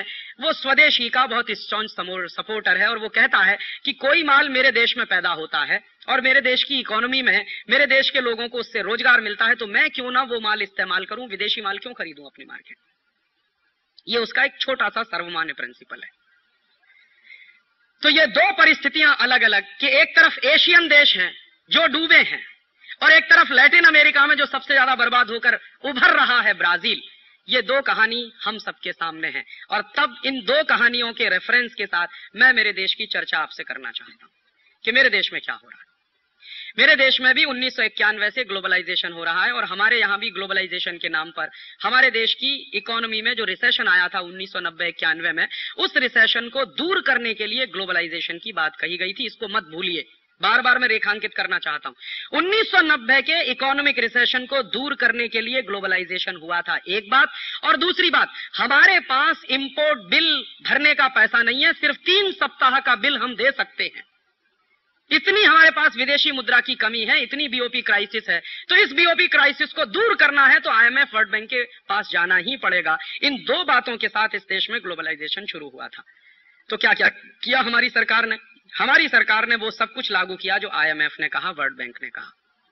बस इतनी सी बात थी कि आईएमएफ और वर्ल्ड बैंक ने जो कुछ हमारी सरकारों से कहा उसको थोड़े कम स्पीड से इस देश में लागू किया गया। अच्छा ही हुआ, नहीं तो हमारी हालत अब तक साउथ कोरिया जैसी हो गई होती। देर नहीं लगी होती हमको भी वो हालत में पहुंचने में। तो शुरू हुए इस देश में रिफॉर्म्स। तो सबसे पहला काम क्या हुआ? करेंसी का डिवैल्यूएशन किया गया। तर्क क्या था उसके पीछे? कि हम जब भारतीय करेंसी का अवमूल्यन करेंगे तो हमारा एक्सपोर्ट बहुत बढ़ जाएगा, और एक्सपोर्ट बढ़ जाएगा तो डॉलर्स बहुत आएंगे, डॉलर्स बहुत आएंगे तो हम इंपोर्ट अच्छे से कर सकेंगे, इंपोर्ट अच्छे से कर सकेंगे तो टेक्नोलॉजी अच्छी आ सकेगी, वगैरह वगैरह। फिर उसके साथ ढेर सारी बातें जुड़ी हुई हैं। तो मैं जानना चाहता हूं आप सबसे, आप तो सब ज्यादा विद्वान लोग हैं, आप तो ज्यादा पढ़े लिखे लोग हैं, मैं तो अर्थशास्त्र ज्यादा समझता नहीं, कि 1990 में जो इकोनॉमिक रिसेशन था मार्केट में और आज जो इकोनॉमिक रिसेशन है, इसके बारे में आप कुछ कंपैरिजन कर सकते हैं? फिक्की के लोगों का ये मानना है, ये मेरा मानना नहीं है। फिक्की में मेरा लेक्चर हो चुका है पिछली बार बंबई में, और एसओकेएम के भी लोग भी उसमें आए थे। उनका ये मानना है कि राजीव भाई, 1990-91 में जो रिसेशन था भारत के बाजार में, उससे कम से कम 10 टाइम्स ज्यादा रिसेशन इस समय है भारत के बाजार में। और मैं बिना नाम लिए वो कहना चाहता हूं, इस देश के एक इतने बड़े एम्पायर के मालिक जिनका टर्नओवर कम से कम 2.5 से 3 हजार करोड़ के आसपास है, उनका ये कहना है, और ये सभी लोगों का कहना है, मैं तो जहां जहां जाता हूं सबसे यही सुनता हूं, राजीव भाई पिछले 40 साल में ऐसी आर्थिक मंदी मैंने नहीं देखी भारत के बाजार में जो 1.5 साल से चल रही है। तो पिछले 40 साल में ऐसी मंदी अगर नहीं आई भारत के बाजार में जो पिछले 1.5 साल से चल रही है, तो प्रश्न उठता है कि हमारे यहां तो ग्लोबलाइजेशन मंदी दूर करने के लिए शुरू हुआ था। तो जब ग्लोबलाइजेशन इस देश की मंदी दूर करने के लिए हुआ था शुरू, तो मंदी ही इस देश में अगर ज्यादा बढ़ रही है तो कहीं ऐसा तो नहीं है कि गलत रास्ते पर आप चल रहे हैं? अगर आप डॉक्टर के पास जा रहे हैं और डॉक्टर साहब आपको दवा दे रहे हैं, दवा लगातार खाने के बाद भी आपका टेम्परेचर बढ़ता चला जा रहा है, तो क्या बुद्धिमानी आप करना पसंद करेंगे? उसी डॉक्टर पर भरोसा करेंगे जो टेम्परेचर इतना बढ़ा चुका है कि आपकी मृत्यु हो जाए, या कोई नया डॉक्टर पसंद करेंगे? बुद्धिमत्ता क्या कहती है? अगर आप इडियट होंगे तो वो जो डॉक्टर पिछले कुछ वर्षों से आपके ऊपर एक्सपेरिमेंट कर रहा है, उसी को एक्सपेरिमेंट करते देने देंगे, और हो सकता है उसमें आपका घर भी चला जाए, आपका स्वास्थ्य भी चला जाए, और आप भी चले जाएं। और अगर आप इंटेलिजेंट होंगे तो तुरंत अपना डॉक्टर बदलेंगे। क्यों? क्योंकि आपको डॉक्टर की बुद्धि पर कहीं ना कहीं एक क्वेश्चन मार्क लगना शुरू हो जाएगा कि कहीं ऐसा तो नहीं कि डॉक्टर का डायग्नोसिस गलत हो। मान लीजिए बीमारी आपको कुछ और है और डॉक्टर दवा कुछ और दे रहा है, तो उसका साइड इफेक्ट है कि टेम्परेचर बढ़ता चला जा रहा है, तो आपको तुरंत लगेगा कि शायद डॉक्टर का डायग्नोसिस गलत हो। या यह भी लग सकता है कि डॉक्टर का डायग्नोसिस गलत नहीं हो, लेकिन डॉक्टर ने जो दवाएं प्रेस्क्राइब की हैं वो गलत हो। तो आप एक नहीं 10 डॉक्टर्स बदलना पसंद करेंगे, क्योंकि अपने जीवन के साथ रिस्क कोई नहीं लेना चाहता। तो देश की जिंदगी के साथ रिस्क कैसे लिया जा सकता है? मैं तो सिर्फ एक छोटा सा प्रश्न करता हूं इस देश के उन तमाम अर्थशास्त्रियों से जिनको अब जवाब देने के लिए जगह नहीं है इस देश में, जिन्होंने कभी ग्लोबलाइजेशन का समर्थन किया था। मैं उनसे सिर्फ इतना सा पूछता हूं कि 1990 में जो मंदी थी, वो मंदी दूर करने के लिए अगर आपने लिबरलाइजेशन, ग्लोबलाइजेशन किया था, तो मंदी दूर क्यों नहीं हुई? उल्टे मंदी और बढ़ क्यों गई? और दूसरा कि हमारे देश का जो विदेशी मुद्रा का अकाउंट था, जो खाता था, उसमें जो विदेशी मुद्रा थी हमारे पास कितनी थी? कितनी विदेशी मुद्रा थी? तो भारत सरकार के आंकड़े बताते हैं कि 1991-92 में हमारे पास जो विदेशी मुद्रा का अकाउंट है उसमें $7 to 8 बिलियन था बस। तो उस विदेशी मुद्रा के खाते को भरने के लिए हमने हमारे देश में ग्लोबलाइजेशन चालू किया था। तो मैं पूछना चाहता हूं कि पिछले 7 साल में हमारे विदेशी मुद्रा का खाता कितना भर गया? कितना भरा है खाता? तो अभी भारत सरकार के फिगर्स हैं, वो ये कहते हैं कि कम से कम इस समय हमारे देश के विदेशी मुद्रा खाते में $30 बिलियन जमा है। तो वो ये कह देते हैं कि $7 बिलियन था, अब हमने $30 बिलियन कर दिया, इसका माने $23 बिलियन ज्यादा आ गया।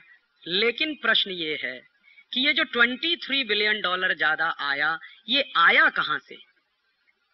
तो मुझको बहुत संतोष होता कि ये आया है, भारत का माल बेचा है विदेशी बाजारों में, उससे कमाई हुई है।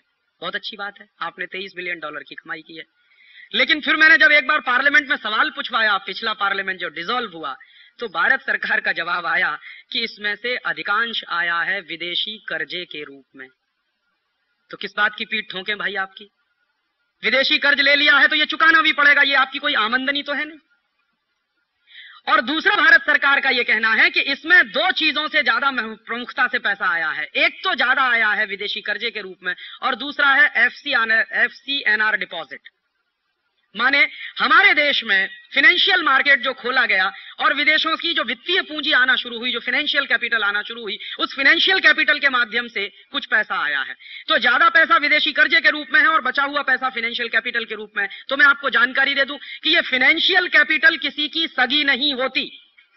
ये आज आपके मार्केट में है, कल आपके मार्केट से सिंगापुर चली जाएगी, परसों हांगकांग चली जाएगी, फिर थाईलैंड चली जाएगी, फिर टोक्यो भी चली जाएगी। ये किसी की सगी नहीं होती। फाइनेंशियल कैपिटल के बारे में बिल्कुल भरोसा नहीं किया जा सकता।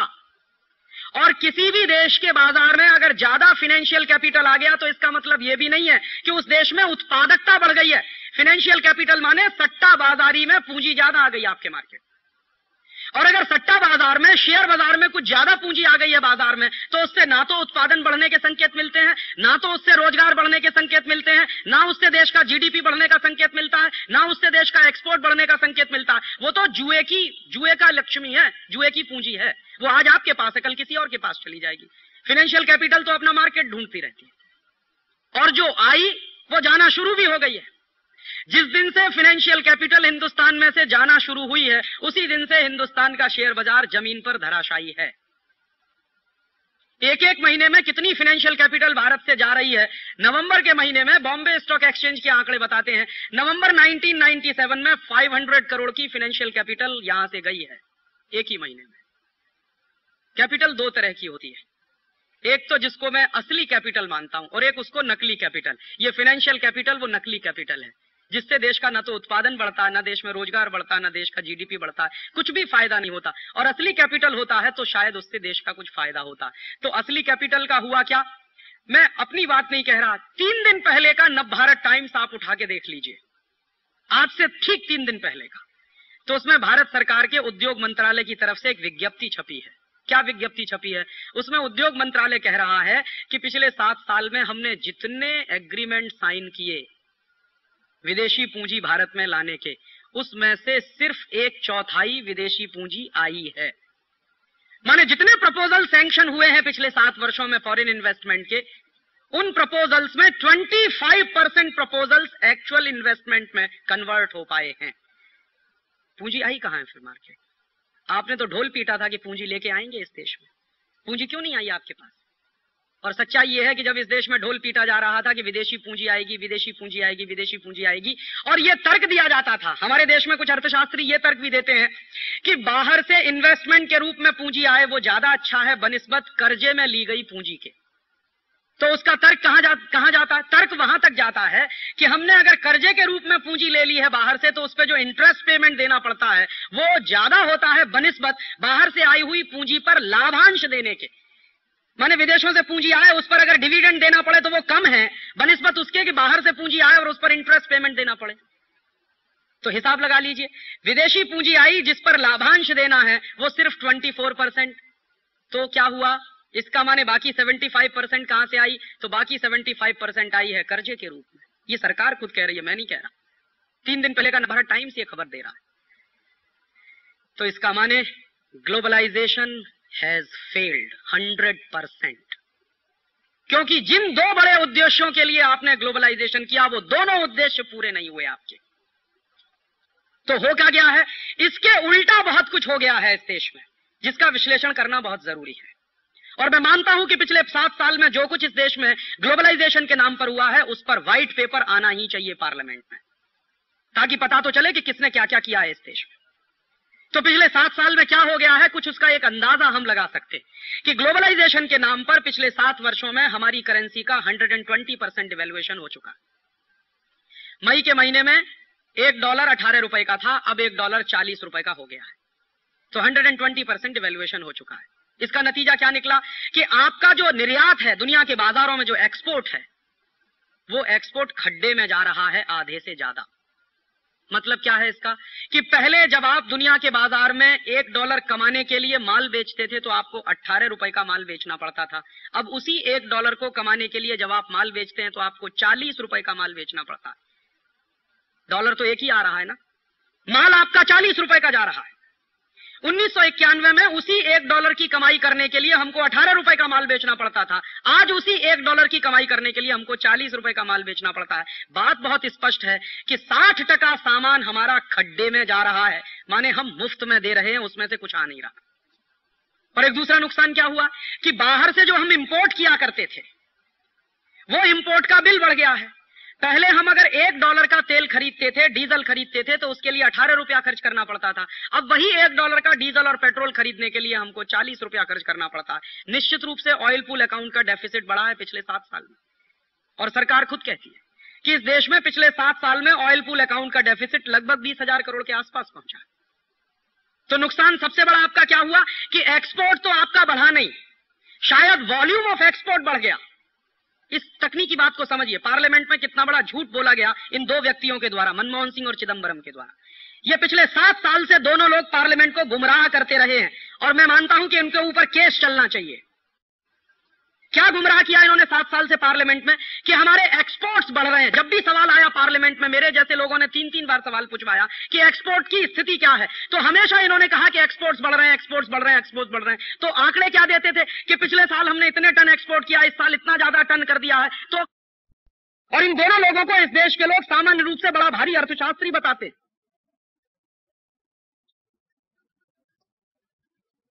अब ये इंटेलेक्चुअल प्रोस्टिट्यूशन है कि अर्थशास्त्र है,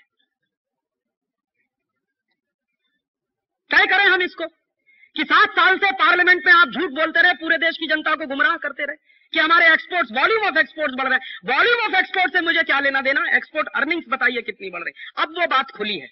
अब वो बात कैसे खुली है, जब सरकार जाने को हुई है तो हमारे देश के फाइनेंस सेक्रेटरी ने एक दिन कहीं कुछ कह दिया होगा, किसी पत्रकार ने उनको खींचा होगा, ग्रिल किया होगा, तो उनके मुंह से निकल गया होगा, तो उन्होंने कह दिया कि एक्सपोर्ट अर्निंग्स में तो बहुत बुरी तरह से कमी आई है पिछले 7 साल में। और अगर व्हाइट पेपर आए इस देश के पार्लियामेंट में तो आपको निश्चित रूप से पता चल सकेगा कि आपकी एक्सपोर्ट अर्निंग्स में कितनी कमी आई है। तो एक्सपोर्ट अर्निंग्स आपकी कम होती चली गई, इंपोर्ट्स बिल आपके बढ़ते चले गए। निश्चित रूप से क्या हुआ, ट्रेड डेफिसिट बढ़ गया। और 1991 में ग्लोबलाइजेशन के पहले जो ट्रेड डेफिसिट था इस देश में वो 2,000 करोड़ का था। आज ट्रेड डेफिसिट भारत सरकार के आंकड़ों के अनुसार 20,000 करोड़ का हो गया। तो 20,000 करोड़ का ट्रेड डेफिसिट लेकर हम बैठे हुए हैं, और ये रिकॉर्ड हुआ है। पिछले 50 साल में भारत की अर्थव्यवस्था में 20,000 करोड़ का ट्रेड डेफिसिट कभी नहीं हुआ जो अभी हुआ है इस समय। दूसरा का नुकसान हुआ कि आपके देश में विदेशी कंपनियों को ग्लोबलाइजेशन, लिबरलाइजेशन के नाम पर खुली छूट मिली। क्या कह के कहा गया कि अगर विदेशी कंपनी नहीं आएगी तो कंपटीशन कैसे होगा मार्केट में, और कंपटीशन नहीं होगा तो भारतीय कंज्यूमर को फायदा कैसे मिलेगा मार्केट में। तो विदेशी कंपनियों को खुली छूट देनी ही पड़ेगी ताकि डोमेस्टिक इंडस्ट्री कंपटीशन में आ सके। तो आप देखिए, जब ग्लोबलाइजेशन शुरू हुआ था, नया था, तो पेप्सी आया था, कोका कोला आया था, और इस देश में उनको बुलाया गया था। उसी के साथ साथ एक इंडियन कॉम्पिटिटर भी था, पार्ले प्रोडक्ट्स। तो उसका थम्स अप था मार्केट में, उसका लिम्का था मार्केट में, कोका कोला था मार्केट में, और लहर पेप्सी था मार्केट में। तो 2 बाहर से आई हुई कंपनियां थी और एक इंडियन कंपनी थी। और इंडियन कंपनी पार्ले प्रोडक्ट्स तो बहुत बड़ी है, इसके साथ साथ कैंपा भी था, चरणजीत सिंह वाला 777 जो बेचा करता था। और कैंपा के साथ साथ एक और था, गोल्ड स्पॉट। भले ही छोटी कंपनी थी लेकिन मार्केट में कॉम्पिटिटर के रूप में तो उनकी हैसियत थी ही। तो क्या हुआ कि नया जब ग्लोबलाइजेशन शुरू हुआ था तो ऐसा माना जाता है कि उस समय कंपटीशन नहीं था। कंपटीशन तो तब होगा जब मल्टीनेशनल को खुली छूट मिलेगी।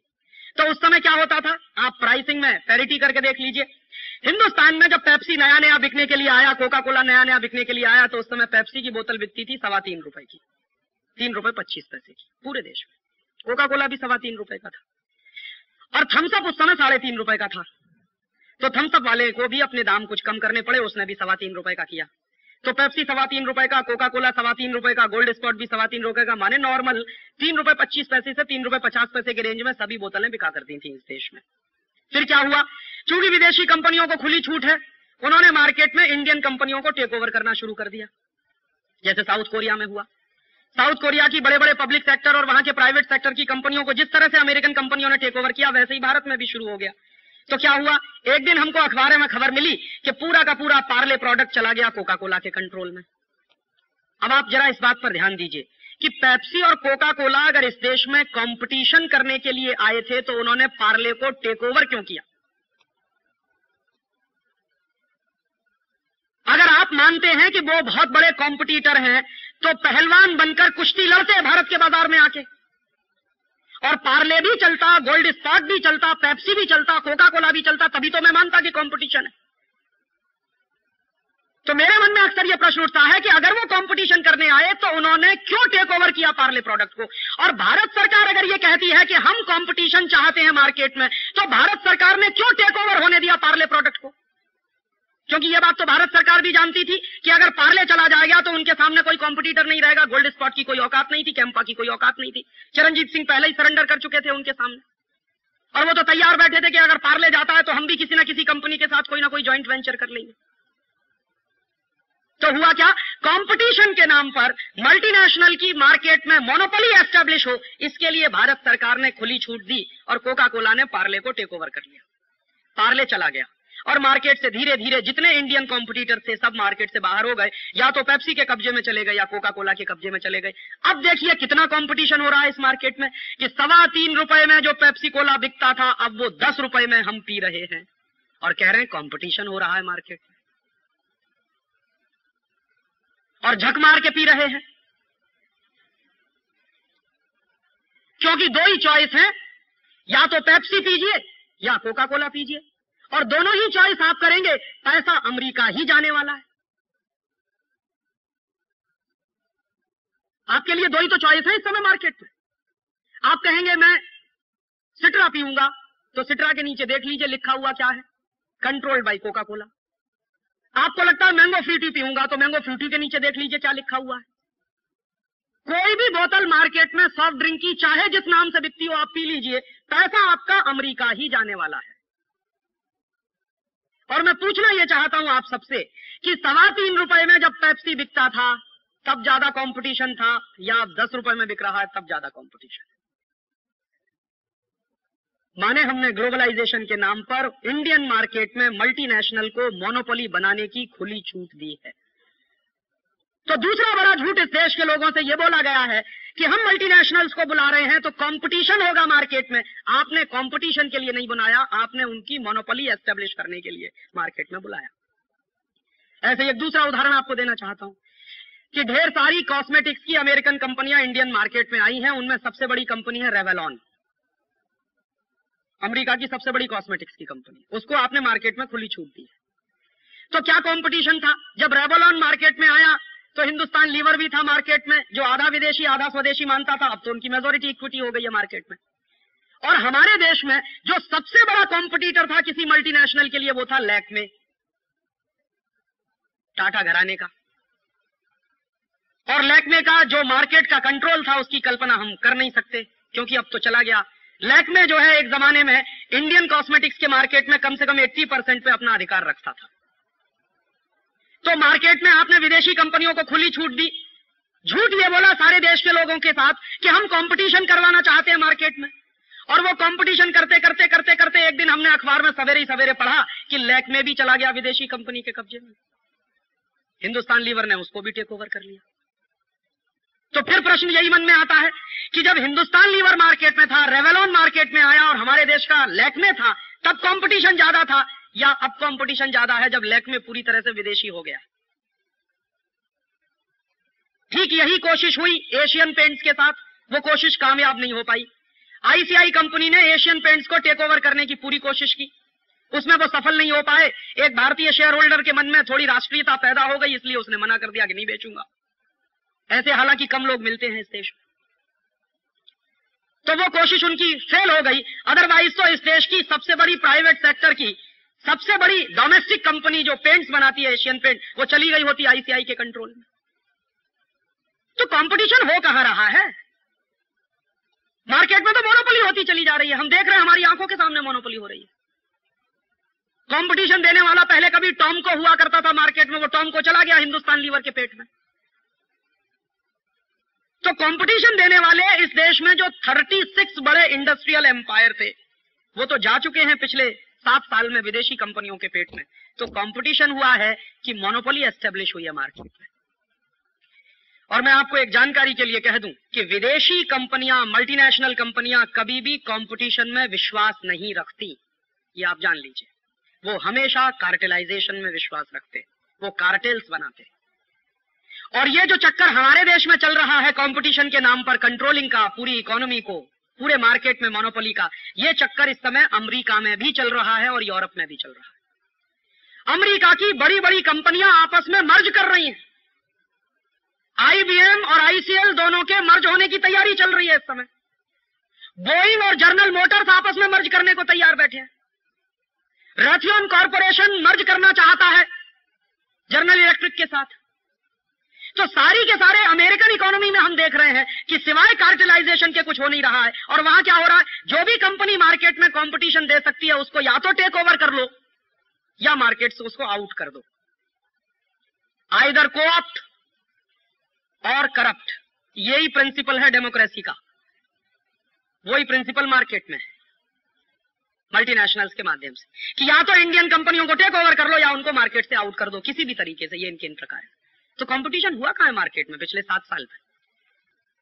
और फिर एक दूसरी बात और कहना चाहता हूं आपसे कि कंपटीशन किसका किसके बीच हो सकता है। कंपटीशन शब्द की डेफिनेशन है, अगर उसको समझने की हम कोशिश करें तो कोई 19-20 का पार्टनर हो तो उनमें कंपटीशन हुआ करता है। लेकिन ऐसा नहीं हो सकता कि एक तरफ बेन जॉनसन खड़ा है और दूसरी तरफ एक टांग वाला कोई नौजवान खड़ा है और आप कहो कि 100 मीटर स्प्रिंट दौड़ो। वहां कंपटीशन नहीं हुआ करता कभी भी। मैं कहना यह चाहता हूं कि एक तरफ तो दुनिया के 56, 60, 70, 75 देशों में व्यापार करने वाले मल्टीनेशनल्स हैं, जिनका एक एक साल का टर्नओवर भारत सरकार के नेशनल बजट से कई गुना ज्यादा है। और दूसरी तरफ हमारे देश की स्मॉल स्केल इंडस्ट्रीज हैं जो 50,000 में, 1 लाख में, 10 लाख में, 1 करोड़ में, 2 करोड़ में काम करती हैं। तो 1 करोड़ 2 करोड़ में काम करने वाला आदमी 500 करोड़ वाले के साथ कंपटीशन करेगा कि उसके पेट में समा जाएगा?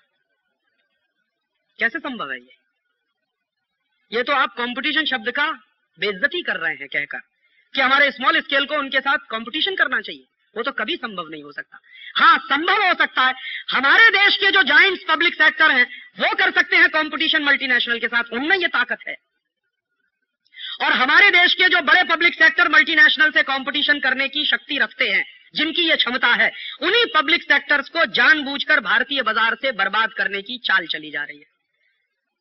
मैं आपको चैलेंज के साथ कहता हूं कि अमेरिका की एनरॉन कंपनी को अगर टक्कर दे सकता है तो बीएचईएल दे सकता है।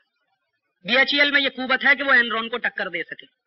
और बीएचईएल वालों का यह दावा है कि हमसे आप बिजली पैदा करवाओ तो ₹1.70 यूनिट में हम आपको देने को तैयार हैं। लेकिन बीएचईएल का आप प्रपोजल नहीं लेंगे, एनरॉन का लेंगे, क्योंकि वो ₹4.5 यूनिट में बिजली देने वाला है आपको। और आप कहोगे कि बीएचईएल कंपटीशन करे एनरॉन के साथ, वो कैसे संभव है?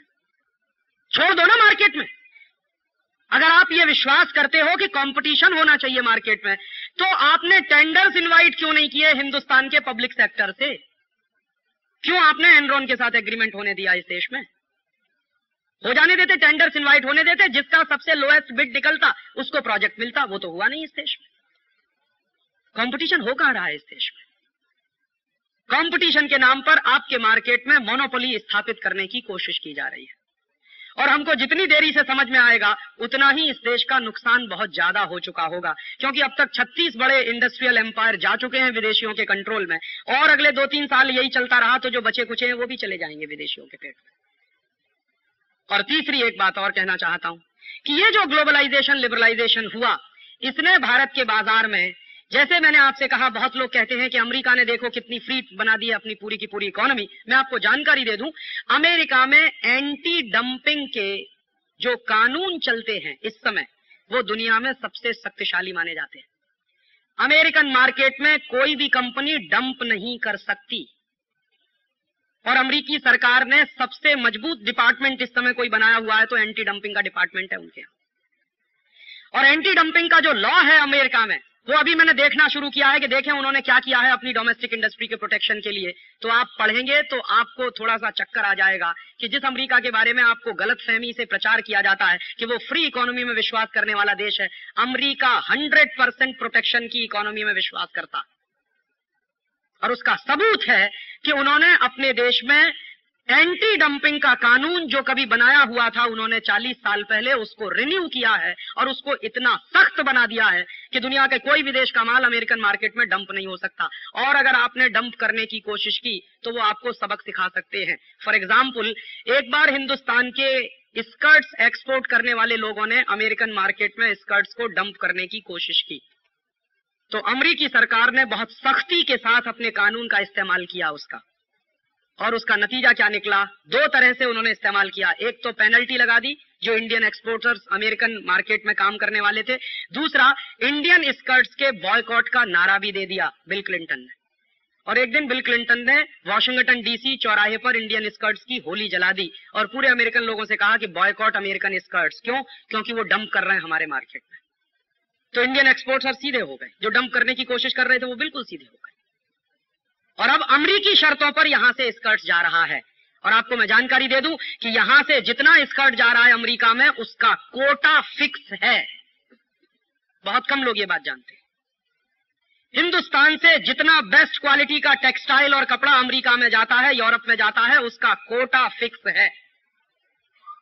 और आप उस कोटे से 1% ज्यादा नहीं डंप कर सकते उनके मार्केट में। एक तरफ अमेरिका हमसे ये उम्मीद करता है कि तुम तुम्हारा पूरा बाजार खोल दो, तुम अपनी डोमेस्टिक इंडस्ट्रीज को प्रोटेक्ट मत करो। दूसरी तरफ अमेरिका अपनी डोमेस्टिक इंडस्ट्रीज को प्रोटेक्ट करने के लिए कोटा सिस्टम आज भी चलाता है। और हमारे पास सबसे ज्यादा एक्सपोर्ट करने लायक है क्या? हमारे पास एक्सपोर्ट करने लायक सबसे ज्यादा अगर है तो या तो टेक्सटाइल है या हमारे पास कुछ प्राइमरी प्रोडक्ट्स हैं। दोनों ही स्थितियों में उन्होंने कोटा फिक्स कर रखा है, आप इससे ज्यादा कर नहीं सकते। और कैसे अमेरिकन इंडस्ट्रीज को प्रोटेक्ट किया है अमेरिकन गवर्नमेंट ने, उसकी समझ देखिए, सूझ देखिए कि भारत से कालीन निर्यात होता है, गलीचा, पता नहीं मराठी में उसको क्या कहते हैं मुझे मालूम, कारपेट। तो कारपेट हमारे देश से बेस्ट क्वालिटी का एक्सपोर्ट होता, अमेरिका में जाता, यूरोप में भी जाता। तो हमारे कारपेट ने जब वहां मार्केट बनाना शुरू किया तो अमेरिकन सरकार ने हल्ला मचाना शुरू किया कि इंडियन कारपेट बनाने में चाइल्ड लेबर लगता, इसलिए इसको बैन करो। तो चाइल्ड लेबर के नाम पर हमारे देश के कारपेट पर उन्होंने कोटा फिक्स कर दिया। और देखिए इनका दो मुहा चरित्र देखिए कि अमेरिका में अगर 14 साल का बच्चा फैक्ट्री में काम करता है और पढ़ाई करता है तो कहते हैं ये सेल्फ सफिशिएंट है, सेल्फ रिलायंट है। और मेरे देश में कोई बच्चा अपने मां बाप के साथ मिलकर कालीन बनाता है अपने घर में बैठ के तो कहते हैं चाइल्ड लेबर है। ये दोहरा स्टैंडर्ड देखिए। और आपको मैं जानकारी दे दूं, ILO की रिपोर्ट के अनुसार अमेरिकन इंडस्ट्रीज में इस समय लगभग 20 मिलियन बच्चे हैं जो काम कर रहे हैं, जिनकी उम्र 14 साल के आसपास है। कोई प्रश्न नहीं पूछता कि तुम्हारे यहां चाइल्ड लेबर है। वहां वो कहते हैं कि ये तो इकोनॉमिक सेल्फ डिपेंडेंट बच्चे हैं, सेल्फ सफिशिएंट है, सेल्फ रिलायंट है। देखो कितना काम करते हैं, अपने पेट का भी जुगाड़ करते हैं और पढ़ाई भी करते हैं। तो मेरे देश में जब कोई बच्चा करने की कोशिश करता है तो कहते चाइल्ड लेबर है। तो जहां मेरा एक्सपोर्ट ज्यादा हो सकता था अमेरिकन मार्केट में, चूंकि मेरे पास कालीन बहुत अच्छी क्वालिटी का है, वहीं पर उन्होंने मार पीटना शुरू कर दिया। और फिर क्या कहना शुरू कर दिया कि इंटरनेशनल लेबर स्टैंडर्ड के अनुसार आपके यहां मजदूरी कम दी जाती है। तो आप जरा एक छोटी सी बात समझने की कोशिश करिए। दुनिया में कोई भी इंडस्ट्री जब चलती है तो उस इंडस्ट्री को चलाने के लिए जो सबसे महत्वपूर्ण चीजें होती हैं उनमें एक तो कैपिटल होता है, दूसरा लेबर होता है, तीसरा मैनेजमेंट होता है, चौथा रॉ मटेरियल्स होते हैं, रिसोर्सेज होते हैं, और पांचवा होती है विल पावर माने संकल्प शक्ति। तो किसी देश के पास कैपिटल ज्यादा है, किसी देश के पास नेचुरल रिसोर्सेज ज्यादा है, किसी देश के पास लेबर ज्यादा है, किसी देश के पास अपनी विल पावर ज्यादा, वगैरह वगैरह। तो ये तो पैरामीटर्स है ना किसी भी इंडस्ट्री को चलाने वाले। तो अमेरिका हमसे यह उम्मीद करता है कि आप अमेरिकन पूंजी के लिए भारत के बाजार को खुला छोड़ दीजिए। तो इसके पलट के मैं कहना चाहता हूं कि अमेरिका के पास चूंकि कैपिटल सरप्लस है तो मेरे पास लेबर सरप्लस है, तो अमेरिका अपना दरवाजा खोले मेरे लेबर्स को जाने के लिए। तभी तो ग्लोबलाइजेशन होगा, अदरवाइज ग्लोबलाइजेशन होने वाला कैसे है? अमेरिका की पूंजी मेरे बाजार में अगर बिना किसी बाधा के आना चाहती है तो अमेरिका के बाजार में मेरे लेबर को बिना किसी बाधा के घुसने का लाइसेंस दे दो, तो मैं मानता हूं कि तुम ग्लोबलाइजेशन की चाहत हो। अदरवाइज ये कैसे संभव हो सकता है कि अमेरिका की पूंजी मेरे मार्केट में घुसती चली जाए और मेरे लेबर्स अगर अमेरिका में जाना शुरू करें तो उन पे इमिग्रेशन की पाबंदियां लगाना शुरू किया जाए? ये कैसे संभव हो सकता है? और मैं इस बात में अपने आप को नीचा नहीं मानता। अमेरिका के पास कैपिटल सरप्लस है, मेरे पास स्किल्ड लेबर का सरप्लस है। जितना ज्यादा स्किल्ड लेबर दुनिया में चाइना के पास है, उसके बाद दूसरा नंबर हमारा है। तो जिसके पास जो चीज सरप्लस है उसी का तो एक्सपोर्ट कर सकता है। तो अमेरिका के पास कैपिटल का सरप्लस है, मेरे पास लेबर का सरप्लस है, दोनों एक्सचेंज करें तब तो हम मानेंगे कि लिबरलाइजेशन है, ग्लोबलाइजेशन है। और आपकी जानकारी के लिए बता दूं कि अमेरिका ने अपने इमिग्रेशन के कानून बदलना शुरू कर दिया है, यूरोप ने भी शुरू कर दिया है। फ्रांस जैसे देशों में तो ये डिमांड शुरू हो गई है कि इंडियंस को बाहर निकालो। फ्रांस में एक बड़ा भारी नेता है जिसका नाम है जियो मारिया लापें। जियो मारिया लापें प्रेसिडेंट का कैंडिडेट है इस बार, और वो कुछ वोटों से हारा। अगर वो जीत गया होता इस बार फ्रांस के इलेक्शन में तो मार मार के इंडियंस को उसने बाहर निकाल दिया होता, जियो मारिया लापें ने। उसकी पूरी पॉलिटिक्स इसी पे चलती है कि फ्रांस को बर्बाद कर दिया एशियन लोगों ने, इंडियंस लोगों ने, क्योंकि सस्ते दाम पर वहां मजदूरी करने को तैयार हो जाते हैं। तो यहाँ के लोग चूंकि सस्ते दाम पर वहां मजदूरी करने को तैयार हो जाते हैं, इसलिए उनके मार्केट में उनकी जॉब अपॉर्चुनिटीज कम होती चली जाती है। तो वो एशियंस के खिलाफ है, इंडियंस के खिलाफ है।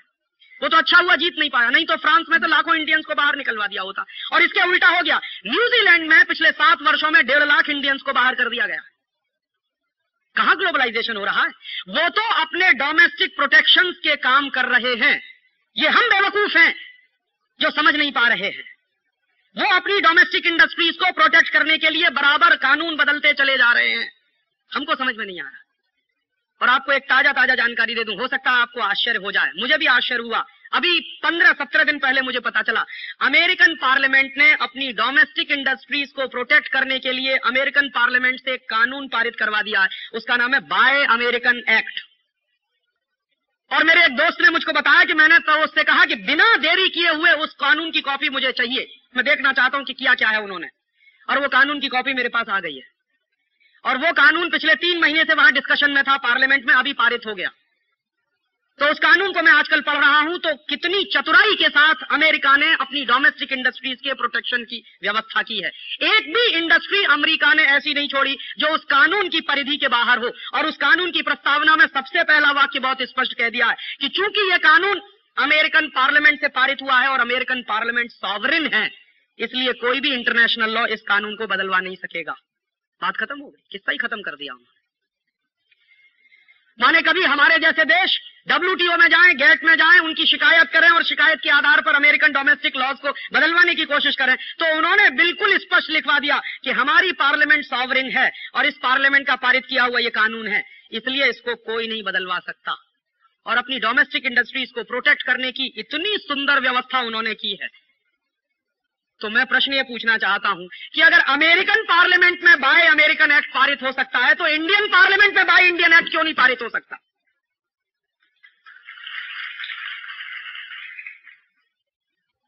और अमेरिकन पार्लियामेंट में जब बाय अमेरिकन एक्ट पारित हुआ है तो हिंदुस्तान में लिबरलाइजेशन, ग्लोबलाइजेशन के समर्थकों ने चू नहीं मुंह से निकाला, और ना अंतर्राष्ट्रीय अर्थव्यवस्था का समर्थन करने वाले अर्थशास्त्रियों ने चू किया मुंह से। एक तरफ ये बात कहने वाले लोग हैं कि हम फ्री वर्ल्ड चाहते हैं, फ्री मार्केट चाहते हैं, फ्री इकोनॉमी चाहते हैं, दूसरी तरफ American parliament bye American act पारित करवा रही है। कोई नहीं बोल रहा है इस पे। और मैं आपको बता दूं कि अगर मेरे देश में बाय इंडियन एक्ट पारित हुआ तो मेरे ही देश में ऐसे लोग हैं जो इसको गालियां देना शुरू कर देंगे कि आप इंडस्ट्री को प्रोटेक्ट कर रहे हैं। लेकिन अमेरिका में एक भी सेनेटर नहीं है जिसने इसके खिलाफ कुछ किया हो। और आप ये जान लीजिए, रिपब्लिकन्स और डेमोक्रेट्स दोनों की सहमति से यह कानून पारित हुआ अमेरिकन पार्लियामेंट में। किसी भी अपोजिशन के एमपीज ने वहां विरोध नहीं किया इस कानून का, सबने एक सहमति से उसको पारित कराया, क्योंकि अमेरिकन नेशनल इंटरेस्ट है इस कानून में जो प्रिजर्व होते हैं। तो हम हमारे इंडियन इंटरेस्ट को प्रिजर्व नहीं कर सकते क्या? अगर हम करना शुरू करेंगे तो लोग कहेंगे आप 18वीं शताब्दी में ले जाना चाहते हैं इस देश को। ऐसे लोगों की कमी नहीं है इस देश में। ग्लोबलाइजेशन के नाम पर जो 1991 तक डंपिंग का कानून था उसको इतना ढीला कर दिया गया है कि इस समय हिंदुस्तानी बाजार में बिल्कुल मुफ्त के दाम में विदेशियों का माल बिकना चालू है। और विदेशी कंपनियां तो घोषित रूप से ये कहकर आती हैं कि शुरू के 2 साल अगर घाटा भी उठाना पड़े तो उठाएंगे, एक बार इंडियन मार्केट को अपने कंट्रोल में कर लो, फिर जो मन में कीमत आएगी वो वसूलेंगे हम। तो पूरी की पूरी इंडियन केमिकल इंडस्ट्री को बर्बाद कर दिया पिछले 2-3 साल में इस एंटी डंपिंग कानून के हट जाने के कारण। और कैसे बर्बाद हुई इंडियन केमिकल इंडस्ट्री, आप तो समझदार हैं, इसलिए एक ही स्टेटमेंट में समझ जाएंगे कि बाहर से आने वाला जो रॉ मटेरियल है और फिनिश प्रोडक्ट है, दोनों पे ड्यूटीज एक जैसे। बर्बाद कर दिया पूरी डोमेस्टिक इंडस्ट्री को पिछले 3 साल में इन लोगों ने। पूरी इलेक्ट्रॉनिक इंडस्ट्री को बर्बाद कर दिया इन्होंने, पूरी की पूरी पेपर इंडस्ट्री को बर्बाद कर दिया इन लोगों ने इस देश में। और अब अगले 2 महीने के बाद इस देश में टेक्सटाइल इंडस्ट्री बर्बाद होने जा रही है, क्योंकि अब ताइवान की कुछ कंपनियों को भारत सरकार ने लाइसेंस दे दिया है और वो आ रहे हैं इस देश में 20 रुपए में सिली सिलाई शर्ट बेचेंगे। करो कंपटीशन आप उनके साथ। और वो कैसे बेचेंगे ताइवान के लोग 20 रुपए में सिली सिलाई शर्ट, इस बात की गंभीरता को समझ लीजिए। कई लोग ये तर्क देंगे कि अगर वो 20 रुपए में बेच सकते हैं तो आप क्यों नहीं बेच सकते, तो समझिए कि वो क्यों बेचेंगे। ताइवान की सरकार एक्सपोर्ट में भयंकर सब्सिडीज देती है, और दूसरी बात, ताइवान की हर कंपनी को लोन मिलता है 3.5% के इंटरेस्ट पर। तो चूंकि ताइवान की गवर्नमेंट अपनी कंपनियों को एक्सपोर्ट में भयंकर सब्सिडीज देती है और 3-3.5% का उनका लोन है, इंटरेस्ट लोन है, हमारे देश की कंपनियों को इंटरेस्ट देना पड़ता है 14, 15, 16% और कभी कभी तो 20-25% तक चला जाता है। और भारतीय सरकार बिल्कुल समर्थन नहीं करती हमारी कंपनियों का। ताइवान की सरकार तो अपनी कंपनियों के पीछे खड़ी हुई है। हमारी सरकार तो अपनी कंपनियों को जितनी गालियां देनी होती हैं दे लेती है, क्योंकि इस देश में गाली देना स्वदेशी को ही सबसे ज्यादा आसान है। एक फैशन बन गया है स्वदेशी को गाली देना। अपने देश को गाली देना प्रोग्रेसिव होना माना जाता है, अपनी संस्कृति को गाली देना प्रोग्रेसिव होना माना जाता है, और स्वदेशी को गाली देना भी प्रोग्रेसिव होना माना जाता है। परेशानी तो इस बात की है इस देश में कि यहां जो अपने देश को जितनी ज्यादा गाली दे, जो अपनी संस्कृति को जितनी बुरी भली कह दे, जो अपने देश के स्वदेशी को जितना बुरा भला कह दे, वो उतना ही अधिक प्रोग्रेसिव, इतना ही बड़ा इंटेलेक्चुअल। ये तो डेफिनेशन है इस देश की। और जो यहां स्वदेशी का समर्थन करे, जो भारतीय संस्कृति का समर्थन करे, जो अपने राष्ट्र की बात करे, राष्ट्रीयता की बात करे, राष्ट्र धर्म की बात करे, वो कहते हैं ये सब 18वीं शताब्दी के भोंपू हैं। और इन बेवकूफों को मालूम नहीं है कि राष्ट्रीयता कभी भी 18वीं और 21वीं शताब्दी की नहीं हुआ करती। राष्ट्रीयता हमेशा नवीन होती है, चिर नवीन हुआ करती। और स्वदेशी कभी पुराना नहीं हुआ करता। स्वदेशी जितना जरूरी 18वीं शताब्दी में था उतना ही जरूरी 21वीं शताब्दी में भी है। नहीं तो अमेरिका को बाय अमेरिकन एक्ट नहीं बनाना पड़ता। बाय अमेरिकन एक्ट माने क्या? अमेरिका अपने देश में स्वदेशी को बढ़ाना चाहता है, सीधी सी बात। तो स्वदेशी जितना महत्वपूर्ण था 19वीं शताब्दी में उतना ही आज भी है, और यह कभी पुराना नहीं हुआ करता। कई बार आप ये गलत स्टेटमेंट मत करिएगा कभी भी गलती से कि हम 18वीं शताब्दी में जाना चाहते हैं। ये 18वीं शताब्दी में जाना नहीं है। शायद आने वाली 21वीं शताब्दी के यही 2 बड़े नारे होंगे, स्वदेशी और सेल्फ रिलायंस। और हो सकता है ये प्रोग्रेसिव होने की एक बड़ी निशानी माना जाए। हमारे यहां तो तकलीफ ये है कि हमको किसी को राष्ट्रीयता की बात भी सिखानी पड़ती है तो जापान का उदाहरण देना पड़ता है। इससे ज्यादा तकलीफ की बात और क्या होगी इस देश में, कि मुझे मेरे देश में किसी को राष्ट्रीयता सिखानी है तो जापान का उदाहरण देना पड़ता है, फ्रांस देना पड़ता है, चीन का देना पड़ता है, फलाने का ढिमाके का। मैं मेरे देश के उदाहरण को देकर इस देश में राष्ट्रीयता नहीं सिखा सकता। ये प्रॉब्लम्स हैं इस देश की, सीरियस प्रॉब्लम्स हैं। और ये प्रॉब्लम सबसे ज्यादा इस देश में पढ़े लिखे लोगों में है, ये भी मैं आपको बता दूं। जो गांव में रहने वाला साधारण आदमी है वो तुरंत समझ जाता है कि राजीव भाई आप क्या कहना चाहते हैं, लेकिन जो जितना बड़ा डिग्री होल्डर है वो उतना ही ज्यादा तर्क करता है कि राजीव भाई आप कुछ कहना भी चाहते हैं कि नहीं कहना चाहते। पे भी इस देश में बहस हो सकती है, स्वदेशी पर भी बहस हो सकती है। ये वही वर्ग है इस देश में। और एक बात और कह दूं, ये वो वर्ग है इस देश में जो अंग्रेजों के साथ गुलामी में पला है, बड़ा हुआ है, अंग्रेजियत पे पला है, बड़ा हुआ है। तकलीफ इस वर्ग की ये है। और यही वर्ग था जो अंग्रेजों का सबसे ज्यादा समर्थक था इस देश में। इस देश में जिनको राय बहादुरी मिली है उन लोगों पर जरा नजर तो डाल लीजिए कि वो लोग कौन थे जो अंग्रेजों के राय बहादुर के तमगे लिए छाती पे लगा के घूमते थे। वो सब इंटेलेक्चुअल लोग थे हिंदुस्तान में। और अंग्रेजों के खिलाफ लड़ाई लड़ने वाला वो गांव का किसान था, मजदूर था। वही तकलीफ आज भी इस देश में है। हम देखते हैं, इस बात को समझते हैं, महसूस करते हैं। और अंत में आपसे 1-2 बात और कहना चाहता हूं कि ये जो ग्लोबलाइजेशन, लिबरलाइजेशन के नाम पर जो कुछ हो रहा है इस देश में, उस पर गंभीरता से आंखें खोलकर जो सच्चाइयां हैं उनको सामने लाकर विचार करने की कोशिश करिए। और अगर आपको लगता है कि हम किसी गलत रास्ते पर जा रहे हैं तो पूरी ताकत के साथ उसका विरोध करिए, नहीं तो आपकी ईमानदारी का कोई मतलब नहीं है। 7 साल बहुत होते हैं किसी भी देश में एक एक्सपेरिमेंट को चलाने के, और 7 साल में हमको पता चल गया है कि रिसेशन भयंकर है, बेरोजगारी भयंकर है। इस ग्लोबलाइजेशन के नाम पर प्लानिंग कमीशन के आंकड़े बताते हैं कि 1991 में गरीबों की संख्या 32 करोड़ थी, अब गरीबों की संख्या 40 करोड़ हो गई है। 8 करोड़ लोग ज्यादा गरीब हुए हैं पिछले 7 साल में। गरीबी में जो हिंदुस्तान जी रहा है, ग्लोबलाइजेशन उसके लिए नहीं है। ग्लोबलाइजेशन तो इस देश में विदेशी कंपनियों के लिए है। और कोई मुझसे पूछता है कि राजीव भाई, अगर आप जैसे विचार का आदमी ग्लोबलाइजेशन करे तो क्या चीज ध्यान में रखेगा? अगर मेरे जैसे आदमी को ग्लोबलाइजेशन करने की जरूरत पड़ी तो मुझे हिंदुस्तान के गरीब दिखाई देंगे और न्यूक्लियस में वो रहेंगे, ना कि विदेशी पूंजी और विदेशी कंपनियां। अगर हमको ग्लोबलाइजेशन करने की जरूरत भी पड़ेगी तो हमारे पैरामीटर्स क्या होंगे? हमारे पैरामीटर्स विदेशी पूंजी के नहीं होंगे, हमारे पैरामीटर्स विदेशी कंपनियों के नहीं होंगे, हमारे पैरामीटर्स में होंगे हिंदुस्तान के 40 करोड़ गरीबी की रेखा के नीचे रहने वाले लोग।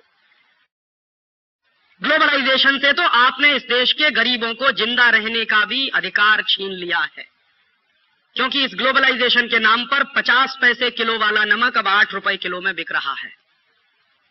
करोड़ों गरीबों को इस देश में सिवाय नमक के रोटी खाने के अलावा कुछ दूसरी चीज सपने में भी नहीं आती है। आप जिस वर्ग से आते हैं, आप शायद तुअर की दाल खा सकते हैं, बासमती चावल खा सकते हैं, 2 सब्जियां खा सकते हैं। हिंदुस्तान में 40 करोड़ लोग तो रोटी से नमक मिलाकर या रोटी को मिर्ची के साथ मिलाकर खाते हैं। और उन 40 करोड़ लोगों में जिनके पास ऑन एन एवरेज एक दिन में खर्च करने के लिए 5 रुपया भी नहीं है, उनको अगर आप 8 रुपए किलो का नमक बेच रहे हैं तो आप ये कर क्या रहे हैं? ये ग्लोबलाइजेशन नहीं हो रहा है, ये इकोनॉमिक रिकॉलोनाइजेशन हो रहा है इस देश का। लेकिन मेरे देश में आजादी के 50 साल के बाद अब नमक पर इतना भयंकर टैक्स है कि 50 पैसे किलो वाला नमक 8 रुपए किलो में बिक रहा है और इस देश में कोई उफ नहीं कर रहा है। आपकी मजबूरी मैं समझ सकता हूं, क्योंकि आपके पास प्रचुर मात्रा में संपत्ति है, तो आपके लिए नमक 8 रुपए किलो का बिके या 50 रुपए किलो का, आपसे कोई फर्क नहीं पड़ता। लेकिन तकलीफ उन लोगों की है जो 40 करोड़ की संख्या में है और जिनके पास एक दिन में खर्च करने के लिए 5 रुपया नहीं है। तकलीफ उनकी है। और कभी उनकी जगह पर अपने आप को रखकर सोचिए और पूरे प्लान को देखिए, तो कैसे इस देश में 40 करोड़ लोग रोटी खा रहे होंगे तब से, जब से 50 पैसे किलो वाला नमक 8 रुपए किलो में हो गया। और बहुत ही बर्बरता पूर्वक पूरे देश में सरकार का एक फरमान जारी हुआ है कि कहीं भी बिना आयोडीन वाला नमक नहीं बेचा जाए, माने हर जगह वो 8 रुपए किलो वाला ही नमक बिकना चाहिए। और आपको मैं एक दूसरी जानकारी दे दूं कि आयोडीन हर नमक में होता है, कोई भी नमक बिना आयोडीन का नहीं होता, क्योंकि नमक बनता है दरिया के पानी से और सूरज की रोशनी से। नमक बनाने में कोई टेक्नोलॉजी नहीं लगती, कोई मशीन नहीं लगती। दरिया का पानी है, सूरज की रोशनी है, और दरिया के पानी में सबसे ज्यादा आयोडीन होती है विज्ञान की जानकारी के अनुसार। ब्रोमीन भी बहुत होती है दरिया के पानी में। तो दरिया के पानी में मैक्सिमम आयोडीन है और दरिया के पानी से बनने वाले नमक में भी आयोडीन है। और हमको नॉर्मली एक दिन में 125 माइक्रोग्राम आयोडीन की जरूरत होती है बस। साधारण आदमी को, साधारण बुद्धि वाले आदमी को इस देश में एक दिन में 125 माइक्रोग्राम आयोडीन की जरूरत होती है। और जो साधारण नमक हम खाते हैं उसमें एक दिन में हम कम से कम 175 माइक्रोग्राम आयोडीन खा जाते हैं, माने जितने की जरूरत है उससे भी 50 माइक्रोग्राम ज्यादा आयोडीन हम कंज्यूम कर रहे हैं। तो इस देश में आयोडीन की कमी कहां है? यह तो सबसे बड़ा झूठ है जो इस देश में बोला जा रहा है आजादी के 50 साल। और यह झूठ कब से बोला जा रहा है? यह झूठ तब से बोला जा रहा है जब इस देश में आजादी के 50 साल के बाद ग्लोबलाइजेशन और लिबरलाइजेशन के नाम पर एक परदेशी कंपनी को नमक बेचने का लाइसेंस दिया गया है। तब से यह झूठ बोला जा रहा है। और उस परदेशी कंपनी का नाम है अन्नपूर्णा। असली नाम है उसका हिंदुस्तान लीवर। उसने नमक बेचना शुरू किया है अन्नपूर्णा के नाम से। तो जब से हिंदुस्तान लीवर को इस देश में नमक बेचने का लाइसेंस मिला है, तब से इस देश में ये आयोडीन का चक्कर चलाया इन कंपनियों ने। और मैं आरोप लगाता हूं इस देश के बड़े बड़े सेक्रेटरी इस घोटाले में शामिल हैं, जिन्होंने गलत रिपोर्ट पेश करके इस देश में लोगों को यह डर पैदा कर दिया कि आपको आयोडीन की डेफिशिएंसी हो गई है, इसलिए आपको आयोडीन युक्त नमक खाना चाहिए। और मैंने जब पार्लियामेंट में सवाल पूछवाया एक एमपी के माध्यम से कि पूरे देश में आयोडीन की कमी के कारण जो बीमारियां हैं, जैसे घेंगा सबसे ज्यादा, उसके मरीज कितने हैं पूरे देश में, तो भारत सरकार का जवाब है कि भारत में जितनी कुल बीमारियों के मरीज हैं उसमें 0.3% मरीज घेंगा के हैं, और वो भी कहां है, भारत के पर्वतीय इलाके में, जो पहाड़ी इलाके हैं। और पर्वतीय इलाकों में कितनी आबादी रहती है इस देश की, मुश्किल से कुल आबादी का 5%। तो एक बार को मान भी लिया जाए कि इस देश में आयोडीन की कमी है, तो पर्वतीय इलाकों में कमी है, सामान्य इलाकों में आयोडीन की कोई कमी नहीं है। लेकिन पूरे देश में यह नाटक इस देश में चला, और यह नाटक करने के पीछे एक ही सबसे बड़ा सत्य है कि एक परदेशी कंपनी को नमक बेचना था और उस नमक से उसको करोड़ों रुपए का मुनाफा कमाना था, इसलिए उसने 50 पैसे किलो वाले नमक को 8 रुपए किलो में बिकवाना शुरू करवा दिया है आयोडीन नाम के धोखे के साथ। और कैसे लूट रहे हैं आपको, आजादी के 50 साल में इस देश में क्या चल रहा है, आयोडीन युक्त अगर नमक बनाया जाए तो 1 किलो नमक जो अभी बनता है कच्छ में, उसका कॉस्ट ऑफ प्रोडक्शन आता है 25 पैसा, तो 25 पैसे में 1 किलो नमक बन जाता है। और उस नमक में आयोडीन इंट्रोड्यूस करनी पड़े 1 किलो नमक में, तो कुल खर्चा होता है और 25 पैसा, माने 50 पैसे में 1 किलो नमक आयोडीन युक्त, अतिरिक्त आयोडीन युक्त नमक 50 पैसे में 1 किलो बन जाता है। तो भारत सरकार के कुछ टैक्स वैक्स होंगे, कुछ खर्चे होंगे, हालांकि मैं मानता हूं कि नमक पर टैक्स नहीं होना चाहिए, लेकिन फिर भी ऐसी बेदर्दी सरकारें हैं जिन्होंने नमक पर भी टैक्स लगा रखा है, तो कुछ टैक्स वैक्स मान लीजिए आप, और कुछ ट्रांसपोर्टेशन का भी मान लीजिए, तो 50 पैसे किलो वाले नमक में आमदनी भी मिला के, इनकम भी मिला के 1 रुपए किलो में बिक जाना चाहिए, लेकिन वो बिक रहा है 8 रुपए किलो। और औसतन 1 किलो नमक पर जो मुनाफा है वो 6.5 रुपए के आसपास का है।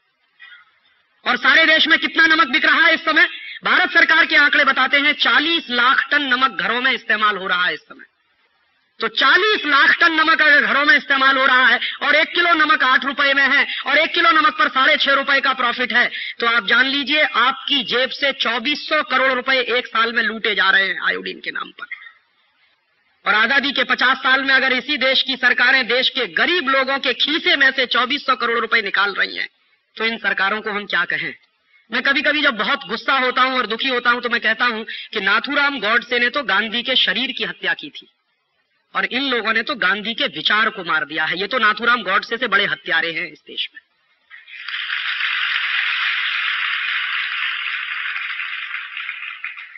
क्योंकि शरीर तो वैसे भी नश्वर होता है, आज रहेगा कल नहीं रहेगा। विचार महत्वपूर्ण होता है किसी भी आदमी का, और नमक सत्याग्रह इस देश में एक विचार था, क्रांति का एक प्रतीक था, हिला दिया था उस नमक सत्याग्रह ने पूरे देश को। और नमक पर टैक्स नहीं होना चाहिए, वो गांधी जी के दिल की तकलीफ थी, हिंदुस्तान के आखिरी आदमी के चेहरे को ध्यान में रखकर। और आज उसी देश में जहां 40 करोड़ लोग गरीबी की रेखा के नीचे रहते हो, उनको 8 रुपए किलो में आयोडीन युक्त नमक खरीदने को मिले, बाकी कुछ मिले या न मिले, और उन गरीबों को इस देश में 35 रुपए किलो का कांदा खरीदना पड़े, ये आजादी के 50 साल में इस देश की तकलीफ है। आखिरी बात चलते चलते कि आप में से कुछ लोगों के मन में फिर ये प्रश्न उठेगा कि राजीव भाई अब तो ये बर्बादी हो ही गई है, अब तरीका क्या है इसमें से। कहना चाहता हूं कि इसके सॉल्यूशंस हैं। माने ये जो व्यवस्था में हम फंस गए हैं, ये जो ग्लोबलाइजेशन में हम फंस गए, लिबरलाइजेशन में हम फंस गए, और जो बर्बादी आ गई है पिछले 7 साल से, इसको ठीक किया जा सकता है। कैसे ठीक किया जा सकता है? कुछ काम हमको करने पड़ेंगे इस देश में। कुछ काम होंगे जो शॉर्ट टर्म के होंगे और कुछ काम होंगे जो लॉन्ग टर्म की पॉलिसीज के रूप में होंगे। जो शॉर्ट टर्म पॉलिसीज हो सकती हैं देश में इस दुर्व्यवस्था को दूर करने के लिए, वो क्या हो सकती है, मैं आपके माध्यम से कहना यह चाहता हूं। ये अगर कोई प्रेस वाले हों तो इस बात को नोट करें कि क्या क्या करना चाहिए, तो इस देश का ये खत्म हो सकती है दुर्व्यवस्था। सबसे पहले तात्कालिक रूप से इस देश में एंटी डंपिंग लॉ को ताकतवर बनाने की जरूरत है, ताकि विदेशी कंपनियों को डंप करने की जो छूट मिली है वो रुके। एक काम। दूसरा काम, अगर अमेरिकन पार्लियामेंट में बाय अमेरिकन एक्ट बना है तो इंडियन पार्लियामेंट से बाय इंडियन एक्ट बनवाने की जरूरत है। तीसरा काम, हमारे देश में ये जो विदेशी कंपनियों को लूट की खुली छूट हमने दे दी है, इसको तत्काल रोकने की जरूरत है। और कम से कम इसमें इतना क्लासिफिकेशन तो हम कर ही सकते हैं कि जिन सेक्टर्स में जीरो टेक्नोलॉजी है और जो चीजें हमारी जरूरत की नहीं है, उदाहरण के लिए Pepsi Cola, Coca Cola, Thums Up, Limca, Citra, या उनके potato chips, Ruffles, Hostess, Top Ramen, बिनीज, या फिर उनकी नूडल्स, या फिर उनका नमक, या फिर उनका आटा, या फिर उनकी कैडबरीज की चॉकलेट, या फिर उनके टॉफियां, या फिर उनके बिस्किट्स, ये जो जीरो टेक्नोलॉजी के आइटम है, ऐसे 840 प्रोडक्ट हैं इस देश में जो जीरो टेक्नोलॉजी के प्रोडक्ट हैं। तो जीरो टेक्नोलॉजी के जो प्रोडक्ट्स हैं इस देश में, उन क्षेत्रों में तत्कालिक रूप से विदेशी कंपनियों को बैन कर देने की जरूरत है कि इस सेक्टर में हमको कोई मल्टीनेशनल नहीं चाहिए, क्योंकि ये हमारे प्रायोरिटी के सेक्टर नहीं है। इस देश के गांवों को पीने का पानी चाहिए, पेप्सी कोला नहीं चाहिए। इस देश के 2 लाख गांवों में पीने का पानी नहीं है, करोड़ों लोगों को पीने का पानी नहीं मिलता है, तो करोड़ों लोगों को पहले पीने का पानी चाहिए, ना कि पेप्सी और कोका कोला। इस देश में 20 लाख बच्चे हर साल बिना दूध के मर जाते हैं, उनको पहले दूध चाहिए, ना कि कैडबरीज की चॉकलेट। हमारी प्रायोरिटीज हमको समझनी चाहिए। तो हमारी प्रायोरिटीज में जो जीरो टेक्नोलॉजी के आइटम है, उनमें 100% विदेशी कंपनियों को बैन करने की जरूरत है। तो आप ये कह सकते हैं, इसमें एक कंफ्यूजन रहता है कि राजीव भाई आप क्या बोल रहे हैं, अभी जो नई आएंगी उनको बैन करना है या जो आ चुकी हैं उनकी बात कर रहे हैं? मैं बात कर रहा हूं जो आ चुकी है उनकी, नई आने वालों की तो बात ही नहीं कर रहा हूं। जो आ चुकी है उनको बैन करने की जरूरत है। तो आप पूछेंगे वो कैसे होगा? आपके देश में एक सॉलिड एग्जाम्पल है, मुरारजी भाई देसाई ने क्या किया था 1977 में। 24 घंटे में कोका कोला को नोटिस दिया था भारत छोड़ने का। तो कोका कोला ने आंखें दिखाई थी कि आप अगर मुझसे भारत छोड़ने की बात कहेंगे तो आपको मुआवजा देना पड़ेगा। तो मुरारजी भाई ने कहा कि हाँ ठीक है, मुआवजा तो दूंगा, तो पहले तुम्हारी संपत्ति जब्त करूंगा, उसको बेचकर मुआवजा दे दूंगा तुमको। और जैसे ही मुरारजी भाई ने कोका कोला की संपत्ति जब्त करने की बात कही थी, वैसे ही कोका कोला बिस्तर बोरिया उठाकर भाग गया था इस देश से। बिना एक पैसे का कंपेंसेशन दिए कोका कोला भागा था यहां से। और कोका कोला भागा, उसके बाद IBM भागा, उसके बाद ICL भागा, और चौथा नंबर लगा हुआ था हिंदुस्तान लीवर के भागने का। तब तक सरकार गिर गई। अदरवाइज तो ये संकट ही आज नहीं होता इस देश में, क्योंकि वो सरकार बिल्कुल कमिटेड थी कि जीरो टेक्नोलॉजी के एरिया में कोई मल्टीनेशनल की हमको जरूरत नहीं है। तो मुझे लगता है कि आज हमको जो करने की जरूरत है कि जो जीरो टेक्नोलॉजी के एरिया है उनमें इनको तत्काल बैन किया जाए। और आपको अगर कोई नेता इस बात से फुसलाने की कोशिश करे कि हम विदेशी कंपनियों को भगाएंगे तो उनको कंपेंसेशन देना पड़ेगा, ये सबसे बड़ा झूठ है। जानते हैं क्यों? क्योंकि जीरो टेक्नोलॉजी के एरिया में जितनी मल्टीनेशनल्स काम कर रही हैं, उनके जो मेमोरेंडम ऑफ अंडरस्टैंडिंग साइन हुए हैं, सामान्य रूप से हर कंपनी के जो मेमोरेंडम ऑफ अंडरस्टैंडिंग साइन हुए हैं, उनमें 10 साल के अंदर उनको भारत से छोड़कर चला जाना चाहिए था, ऑलरेडी चला जाना चाहिए था। लेकिन 20-20 साल हो गए, 25-25 साल हो गए, 40-40 साल हो गए, वो छोड़कर नहीं भागे हैं। माने उनकी शर्तों के अनुसार उनको चला जाना चाहिए, वो इलीगल तरीके से यहां बैठे हुए हैं, तो उनको भगाने में एक पैसे का कंपेंसेशन नहीं देना पड़ेगा। और फिर एक काम और करना पड़ेगा कि फाइनेंशियल मार्केट में जो लूट मची हुई है उसको तात्कालिक रूप से बंद करना पड़ेगा, और फाइनेंशियल कैपिटल पर जो निर्भरता हमारी हो गई है, इस निर्भरता को खत्म करना पड़ेगा। और ये जो पूंजी के लिए कटोरा लेकर हम चले जाते हैं दूसरे देशों में भीख मांगने के लिए, ये भीख मांगना बंद करिए। भारत बहुत बड़ा देश है। और मैं तो कभी कभी कहता हूं, लेकिन ये मजाक में नहीं, गंभीर बात कह रहा हूं, हमारे देश में बंबई, दिल्ली जैसे शहरों में बेगर्स एक्ट बना हुआ है। आप जानते हैं, भिखारी अगर दिल्ली के हवाई अड्डे पर भीख मांगता हुआ पकड़ा गया तो उसको जेल में बंद कर देते। क्यों बंद कर देते? क्योंकि वो 50 पैसे की भीख मांगता है, 1 रुपए की भीख मांगता है। और हमारे देश के ये जो बड़े बड़े best finance minister billions of dollar की भीख मांग कर लाते हैं, इनकी जगह कहां होनी चाहिए फिर? तो हमको भीख मांगना बंद करना है, विदेशी पूंजी की हमको जरूरत नहीं है। तो आप पूछेंगे वो कैसे? हमारे देश में स्वदेशी पूंजी ही इतनी मात्रा में है कि उसी का इस्तेमाल हम नहीं कर पाते। रिजर्व बैंक ऑफ इंडिया के फिगर्स हैं कि इस देश में जो GDP है वो करीब करीब 8 लाख करोड़ का है एक साल का, उसका 24% हमारे डोमेस्टिक सेविंग्स हैं एवरी ईयर। तो 2 लाख करोड़ की हमारी बचत है इस देश में एक साल की। और 2 लाख करोड़ की अगर बचत है हमारे देश में एक साल की, तो ये 2 लाख करोड़ की पूंजी को हम क्यों नहीं मोबिलाइज कर सकते भारत में इस्तेमाल करने के लिए? तो मुश्किल जानते हैं क्या है? इस देश के नेताओं की विश्वसनीयता पर लोगों को संदेह है। अन्यथा जो देश के लोग 2 लाख करोड़ रुपया बचत कर रहे हैं, वो पूंजी मार्केट में क्यों नहीं लगाई जा सकती? लोगों को भरोसा नहीं है सरकारों पर, नेताओं पर भरोसा नहीं। और ये जो 2 लाख करोड़ की डोमेस्टिक सेविंग्स है, इसको हम बहुत आसानी के साथ 3-3.5 लाख करोड़ पर ले जा सकते हैं, बशर्ते कि हिंदुस्तान के हर घर में एक छोटा सा संकल्प आए कि मैं मेरे जीवन में गैर जरूरी सामान इस्तेमाल नहीं करूंगा।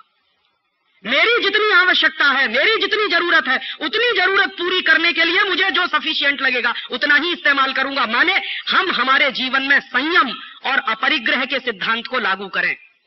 तो संयम और अपरिग्रह का सिद्धांत अगर हम लागू करें तो यही 2 लाख करोड़ की पूंजी 3.5-4 लाख करोड़ पर पहुंच सकती है। और 3.5-4 लाख करोड़ की पूंजी इतनी है कि भारत सरकार से इस्तेमाल करते नहीं बनेगी। और क्या करना चाहिए? एक काम और करना चाहिए इस देश में। 5 साल तक इस देश में कोई टैक्स नहीं लिया जाएगा।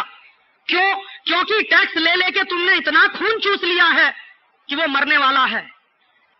जो मरीज मरने वाला होता है तो उसको ऑक्सीजन दिया जाता है, खून नहीं निकाला जाता उसके शरीर में से। तो ये उद्योग व्यवस्था मरने को तैयार बैठी है, इसका खून मत पियो, इसको ऑक्सीजन दो। तो ऑक्सीजन कैसे दे सकते हैं? 5 साल के लिए पूरी इकोनॉमी को 0 टैक्स बना दीजिए। 5 साल तक ना इनकम टैक्स लिया जाएगा, ना सेंट्रल एक्साइज लिया जाएगा, ना कोई टैक्स, और ये सारे डिपार्टमेंट बंद कर दीजिए।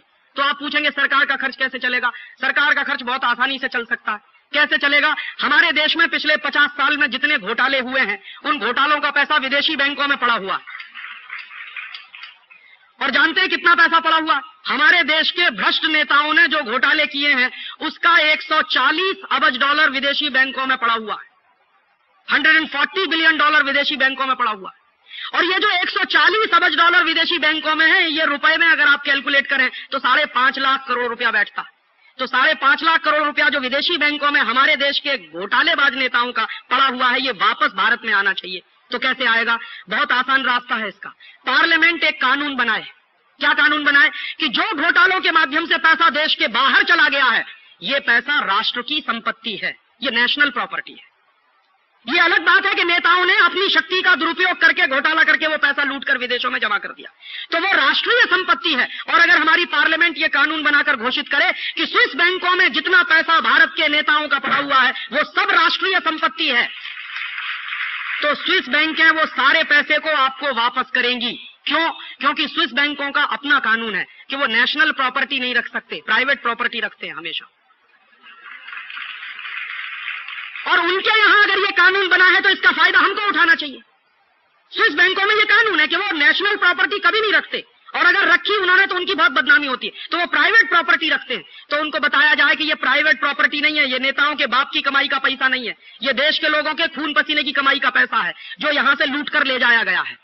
तो अगर इसको नेशनल प्रॉपर्टी डिक्लेयर कर दिया जाए तो 5.5 लाख करोड़ रुपया वापस आ जाएगा। और ये 5.5 लाख करोड़ रुपया उतना होता है कि भारत सरकार 5 साल तक टैक्स बिल्कुल लेना बंद कर दे तो भारत सरकार का बजट चल जाएगा। तो एक पैसे का टैक्स लेने की जरूरत नहीं। और अगर आप इस देश में 5 साल इकोनॉमी को 0 टैक्स बना दीजिए तो जान लीजिए कि इस देश में ब्लैक मनी की पैरेलल इकोनॉमी, व्हाइट मनी की इकोनॉमी बन जाएगी। माने इनकम टैक्स का डिपार्टमेंट ही जब बंद हो जाएगा तो कोई मनी ब्लैक होएगी ही नहीं। और आपको मैं जानकारी दूं कि मनी मनी होती है, ब्लैक एंड व्हाइट नहीं हुआ करती। ये इडियोटिक कानून है जिनके कारण कुछ धन ब्लैक मनी है, बाकी धन व्हाइट मनी है। और ये मेरा एक दोस्त है इनकम टैक्स कमिश्नर, उससे मैं कई बार पूछता हूं कि तुम करते क्या हो साल में? तो कहता 25,000 करोड़ का इनकम टैक्स वसूलते हैं। मैंने कहा 25,000 करोड़ के इनकम टैक्स में ये बताओ कि पब्लिक सेक्टर की, भारत सरकार की कंपनियों का कितना है? तो कहते 15,000 करोड़। अब आप देखिए 15,000 करोड़ तो इस देश की राष्ट्रीय कंपनियों का है, उसको वसूलने में क्या लगना है? वो तो सरकार की एक जेब से निकल के दूसरी जेब में जाने वाला है। तो उसमें तुमने कौन सी बहादुरी करी है जो तुम वसूलने की बात करते हो? प्राइवेट कितने वसूलते हो? तो कहते हैं 10,000 करोड़। मैंने कहा 10,000 करोड़ का तुम पैसा वसूलते हो प्राइवेट, जिसको हम इनकम टैक्स कहें, इसमें से खर्चा कितना करते हो? तुम्हारे देश में जो पूरा इनकम टैक्स का डिपार्टमेंट है उसमें जो पलने वाले बड़े बड़े मगरमच्छ जैसे ऑफिसर है, इनकी तनख्वाह पर खर्चा क्या होता? तो कहने लगा अगर पूरे डिपार्टमेंट का तुम एक्सपेंडिचर सुनोगे, डायरेक्ट इनडायरेक्ट सब मिला के, तो साल भर में कुछ 3-1 हजार करोड़ रुपए का खर्चा। तो मैंने कहा एक्चुअल कलेक्शन कितना है फिर? 7,000 करोड़ का। तो मैंने कहा 7,000 करोड़ की सब्सिडी क्यों नहीं देते थे देश में? माने क्या है? 7,000 करोड़ माफ क्यों नहीं कर देते? कहने लगा बात तो तुम्हारी समझ में आती है। मैंने कहा फिर तकलीफ क्या है इसको लागू करने में? तो कहने लगे मेरी कुर्सी का क्या होगा? मैंने कहा तुम्हारी कुर्सी का कुछ नहीं बिगड़ने वाला। मैंने उससे पूछा कि तुम्हारे इनकम टैक्स के 1 लाख के ऑफिसर्स कितने? तो पूरे देश में 3200 ऑफिसर्स हैं। तो मैंने कहा इन 3,200 ऑफिसर्स को हम हाथ में हल पकड़ाएंगे और खेत में जोतकर जीविका चलाएंगे ये अपनी। कहने लगा क्यों? मैंने कहा तुमको मालूम नहीं है कि कैपिटल फॉर्मेशन कैसे होता है?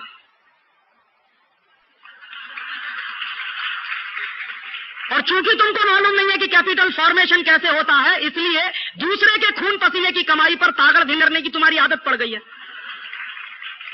तो तुमको मालूम होना चाहिए कि कैपिटल फॉर्मेशन कैसे होता है। तो हल जोतो खेत में, जीविका मिल जाएगी इस देश में, क्योंकि धरती माता बहुत देती है। 2 जून की रोटी तो मिल ही जाएगी तुमको। तो कि बात कुछ समझ में आ रही है। मैंने कहा इससे भी ज्यादा सबसे महत्वपूर्ण बात जो समझनी चाहिए तुमको ये, मैंने उसी से पूछा कि तुम ये बताओ कि तुम्हारे इनकम टैक्स डिपार्टमेंट के कानूनों के कारण ब्लैक मनी कितना जनरेट होता है एक साल? तो कहने लगा लगभग 1.5 लाख करोड़ का। तो मैंने कहा जब तुम्हारा डिपार्टमेंट खत्म हो जाएगा तो क्या होगा? तो ये सब मनी व्हाइट हो जाएगा। तो अभी जब तुम्हारा डिपार्टमेंट है तो उसके कारण मेरे देश का 1.5 लाख करोड़ का नुकसान हो रहा है। माने वो 1.5 लाख करोड़ व्हाइट में नहीं है, ब्लैक में है। और तुम कर क्या रहे हो? तुम 7,000 करोड़ वसूल रहे हो उसमें से। और तुम्हारी इनएफिशिएंसी की मैं क्या कहूं कि VDIS की स्कीम चली, उसमें से तुम 10,000 करोड़ ले आए तो तुमने मान लिया कि बड़ा भारी विजय लिया है इस देश में। और कैसे लिया है? VDIS के माध्यम से, जैसे शराबी पति अपनी पत्नी से मांगता।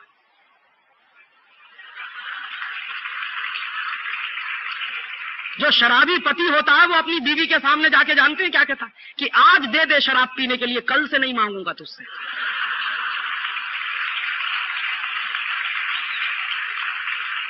तो पत्नी क्या कहती है कि नहीं नहीं तुम रोज यही कहते हो। तो कहता नहीं नहीं आज के बाद नहीं पीऊंगा, तू दे तो दे। तो बेचारी पत्नी झांसे में आ जाती है, दे देती है। दूसरे दिन फिर आके छाती पे खड़ा हो जाता है कि अब आज और दे दे। माने VDIS चला, 31 दिसंबर तक दे दीजिए, फिर नहीं आएंगे आपके पास। यही तो था। और 31 दिसंबर पूरा हुआ तो फिर छाती पे आके खड़े हो गए कि अब तुम्हारे घर में अगर सेल्यूलर फोन है, अगर तुम्हारे पास एग्रीकल्चरल फार्म है, अगर तुमने विदेश यात्रा की है तो फिर तुमको चूसेंगे आके। तो शराबी पति को जैसे शराब की लत लग गई है, वैसे ही भारत सरकार को लत लग गई है इनकम टैक्स की। और एक दूसरी बात आपसे और कहना चाहता हूं कि अगर इनकम टैक्स डिपार्टमेंट खत्म हो गया इस देश में, सेंट्रल एक्साइज भी खत्म हो जाए, मैं तो इस देश में भगवान से प्रार्थना करता हूं, तो इस देश में 70% करप्शन खत्म हो जाएगा। करप्शन होता क्यों है और करप्शन होता कैसे है? माफ करेंगे ये बात कहने के लिए। मेरे एक बहुत अच्छे परिचित दोस्त हैं, उनका नाम नहीं लेना चाहता, बंबई में रहते।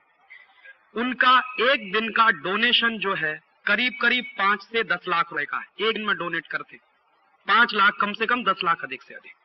तो एक दिन मैंने उनसे पूछा कि आप ये जो डोनेशन करते हैं 10 लाख रुपए का, तो आपको बड़ी खुशी होती है? कि हाँ मुझे बहुत खुशी होती है। लेकिन 1 लाख रुपए का टैक्स देना हो तो 3-3 चार्टर्ड अकाउंटेंट रखे हुए हैं उन्होंने मैनिपुलेशन करने के लिए। और आप लोग कर क्या रहे? माफ करिएगा ये बात कहने के लिए, 1 रुपया इस जेब से निकलकर उस जेब में कैसे जाए, उसी में आपकी पूरी कसरत लगी हुई है। और मैं कहना यह चाहता हूं कि इस देश का बेस्ट ब्रेन लगा हुआ है 1 रुपया इस जेब से निकलकर उस जेब में कैसे ना जाने पाए या कैसे चला जाए। तो आप अपने इंटेलेक्ट का देश के हित में क्या इस्तेमाल कर रहे हैं? ये सीधा प्रश्न मेरा आपसे है। और आपको मैं एक जानकारी और दे दूं, ICS बनने में, IPS बनने में, IRS बनने में जितनी मेहनत नहीं लगती, उससे कई गुना ज्यादा मेहनत चार्टर्ड अकाउंटेंट बनने में लगती है, ये मैं जानता हूं। तो जो मेहनत आपने की है उसका देश को कुछ तो लाभ मिलना चाहिए। और इस पर आप अपने स्तर पे सोचिए कि हम हमारे इंटेलेक्ट का इस देश को क्या लाभ दे सकते हैं। तो मैंने उनसे यही पूछा था कि आप 10 लाख रुपए का डोनेशन दे देते हैं लेकिन 1 लाख रुपए का टैक्स नहीं देते। तो जानते हैं उन्होंने क्या कहा कि राजीव तुमको मालूम नहीं, भारत के धर्म शास्त्रों में लिखा है कि कुपात्र आदमी को 1 पैसे का भी दान नहीं देना चाहिए। तो ये भारत सरकार चूंकि कुपात्र है इसलिए मैं इसको 1 रुपया भी नहीं दे सकता। और जिसको मैं 10 लाख रुपया डोनेट कर रहा हूं उसके बारे में मुझे मालूम है कि ये कहां खर्च होने वाला है। मैं जो इनकम टैक्स देने वाला हूं मुझे खुद नहीं मालूम कि वहां कहां खर्च होने वाला है। मतलब ये है, मैं कहना ये चाहता हूं कि अगर इस देश में इनकम टैक्स डिपार्टमेंट बंद हो गया, सेंट्रल एक्साइज बंद हो गया, तो चिंता मत करिए, ये देश डूबेगा नहीं। मैं एक दूसरी बात कह रहा हूं कि भारत सरकार अगर टैक्स लेना बंद करके लोगों से दान मांगना शुरू करे तो रेवेन्यू कलेक्शन 3 गुना बढ़ जाएगा इस देश में। क्योंकि यहां दान देने की बहुत पुरानी परंपरा है, लेने वाले की पात्रता चाहिए।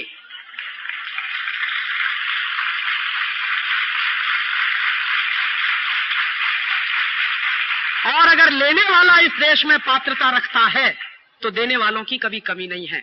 राणा प्रताप को जानते हुए कि वो एक हारी हुई लड़ाई लड़ रहा है, भामा शाह ने अपनी थैलियां खोल दी थी। ये जानते हुए कि राणा प्रताप एक हारी हुई लड़ाई लड़ रहा है, भामा शाह के सामने दोनों विकल्प खुले थे। अकबर ने संदेश भेजा था कि आप चाहो तो आपकी पूरी संपत्ति की मैं सुरक्षा कर सकता हूं, आप मुझसे मिल जाओ, भामा शाह ने यही कहा था कि अकबर, तुमसे मिलने की तो बात मैं सपने में नहीं सोच सकता। मैं जानता हूं कि राणा प्रताप हारी हुई लड़ाई लड़ रहा है, लेकिन मेरी संपत्ति सुपात्र को ही जाएगी, कुपात्र को नहीं जाने वाली। तो इस देश में ये हजारों साल की परंपरा है कि सुपात्र लोगों को कभी भी इस देश में कमी नहीं होती और कुपात्र लोगों को दान कभी देना नहीं चाहिए। तो मैं मानता हूं कि अगर सरकारें अपनी सुपात्रता सिद्ध करें इसमें, तो उनको कोई कमी नहीं होने वाली दान की। तो टैक्स नहीं लिया जाएगा, दान लिया जाएगा, और दान लेने में विनम्रता होती है, टैक्स लेने में गुंडागर्दी दिखाई जाती है। तो विनम्रता के साथ जब सरकार आपके पास आएगी और उनका ऑफिसर आएगा कि हमें केंद्र की व्यवस्था चलानी है, राज्य की कुछ व्यवस्था चलानी है, जिले की चलानी है, इसलिए आपसे दान चाहिए, तो आपका दिल खुद ब खुद पसीज जाएगा और आप शायद 1 लाख रुपए का टैक्स नहीं देंगे, लेकिन 10 लाख रुपए का दान कर देंगे। ये संभव है इस देश में, ये भारत में संभव है। ये मैं यूटोपियन बात नहीं कह रहा हूं। इस देश में हजारों साल ऐसे व्यवस्थाएं चली हैं। तो मेरा निवेदन ये है कि इस देश में अगर हम पूरी इकोनॉमी को 0 टैक्स बना दें और कोई टैक्स ना वसूला जाए, लॉन्ग टर्म की पॉलिसीज की मैं बात कर रहा हूं, तो इस भारत को आप सोने की चिड़िया फिर से बना सकते हैं। क्यों? मेरे एक दोस्त से मैंने एक दिन पूछा कि तुम जो उत्पादन करते हो उसमें ब्लैक कितना है, व्हाइट कितना है, एक्साइज की चोरी करने के लिए। तो उसने खुद कहा, राजीव 1:4 का रेशियो रहता है। हाँ, वो खुद कह रहा था मुझसे। तो मैंने उससे ज्यादा इंटेलिजेंसी से एक दूसरी बात पूछी कि मान लो तुमको सेंट्रल एक्साइज का डर नहीं रहे तो उसने कहा शायद इससे भी ज्यादा हो सकता है। तो फिर 1:4 नहीं है, वो 4:4 ही रहेगा, फिर चक्कर ही नहीं है कोई दूसरा। मतलब क्या है, आज जो भारत सरकार कहती है कि इस देश का जीडीपी 8 लाख करोड़ का है, मुझे ऐसा लगता है कि अगर सेंट्रल एक्साइज डिपार्टमेंट बंद हो जाए तो जीडीपी 16 लाख करोड़ का तो एक झटके में हो जाएगा इस देश में। परेशानी क्या होने वाली? तो परेशानी कहां है? परेशानी इस देश की व्यवस्था में है, जो अंग्रेजों ने बनाई थी आपको चूसने के लिए। वो व्यवस्था जब तक बदली नहीं जाएगी तब तक आप भारत को एक मजबूत आर्थिक देश नहीं बना सकते। तो तात्कालिक रूप से नीतियां क्या होनी चाहिए? तात्कालिक रूप से इस देश में नीतियां ये होनी चाहिए कि जो पिछले 7 साल में सत्यानाश हो रहा है जिन पॉलिसीज के कारण, उनको तत्काल रोकना चाहिए और एक नए रास्ते पे जाना चाहिए। और लॉन्ग टर्म की पॉलिसीज क्या होनी चाहिए? लॉन्ग टर्म की पॉलिसीज इस देश में इस टैक्सेशन के पूरे स्ट्रक्चर को खत्म कर देने की जरूरत है। और चलते चलते आपसे एक आखिरी बात कि ये होगा कैसे, कैसे संभव है? ये संभव है इस देश में एक बड़ी वैचारिक क्रांति की मदद से। और वो बड़ी वैचारिक क्रांति करेगा कौन? वो आप करेंगे, वो मैं करूंगा। इस देश में वैचारिक क्रांति का एक आंदोलन चलाने की जरूरत है और उस वैचारिक क्रांति के आंदोलन में आप हम सब सहभागी हो सकते हैं। इस आंदोलन में आप और हम सहभागी बने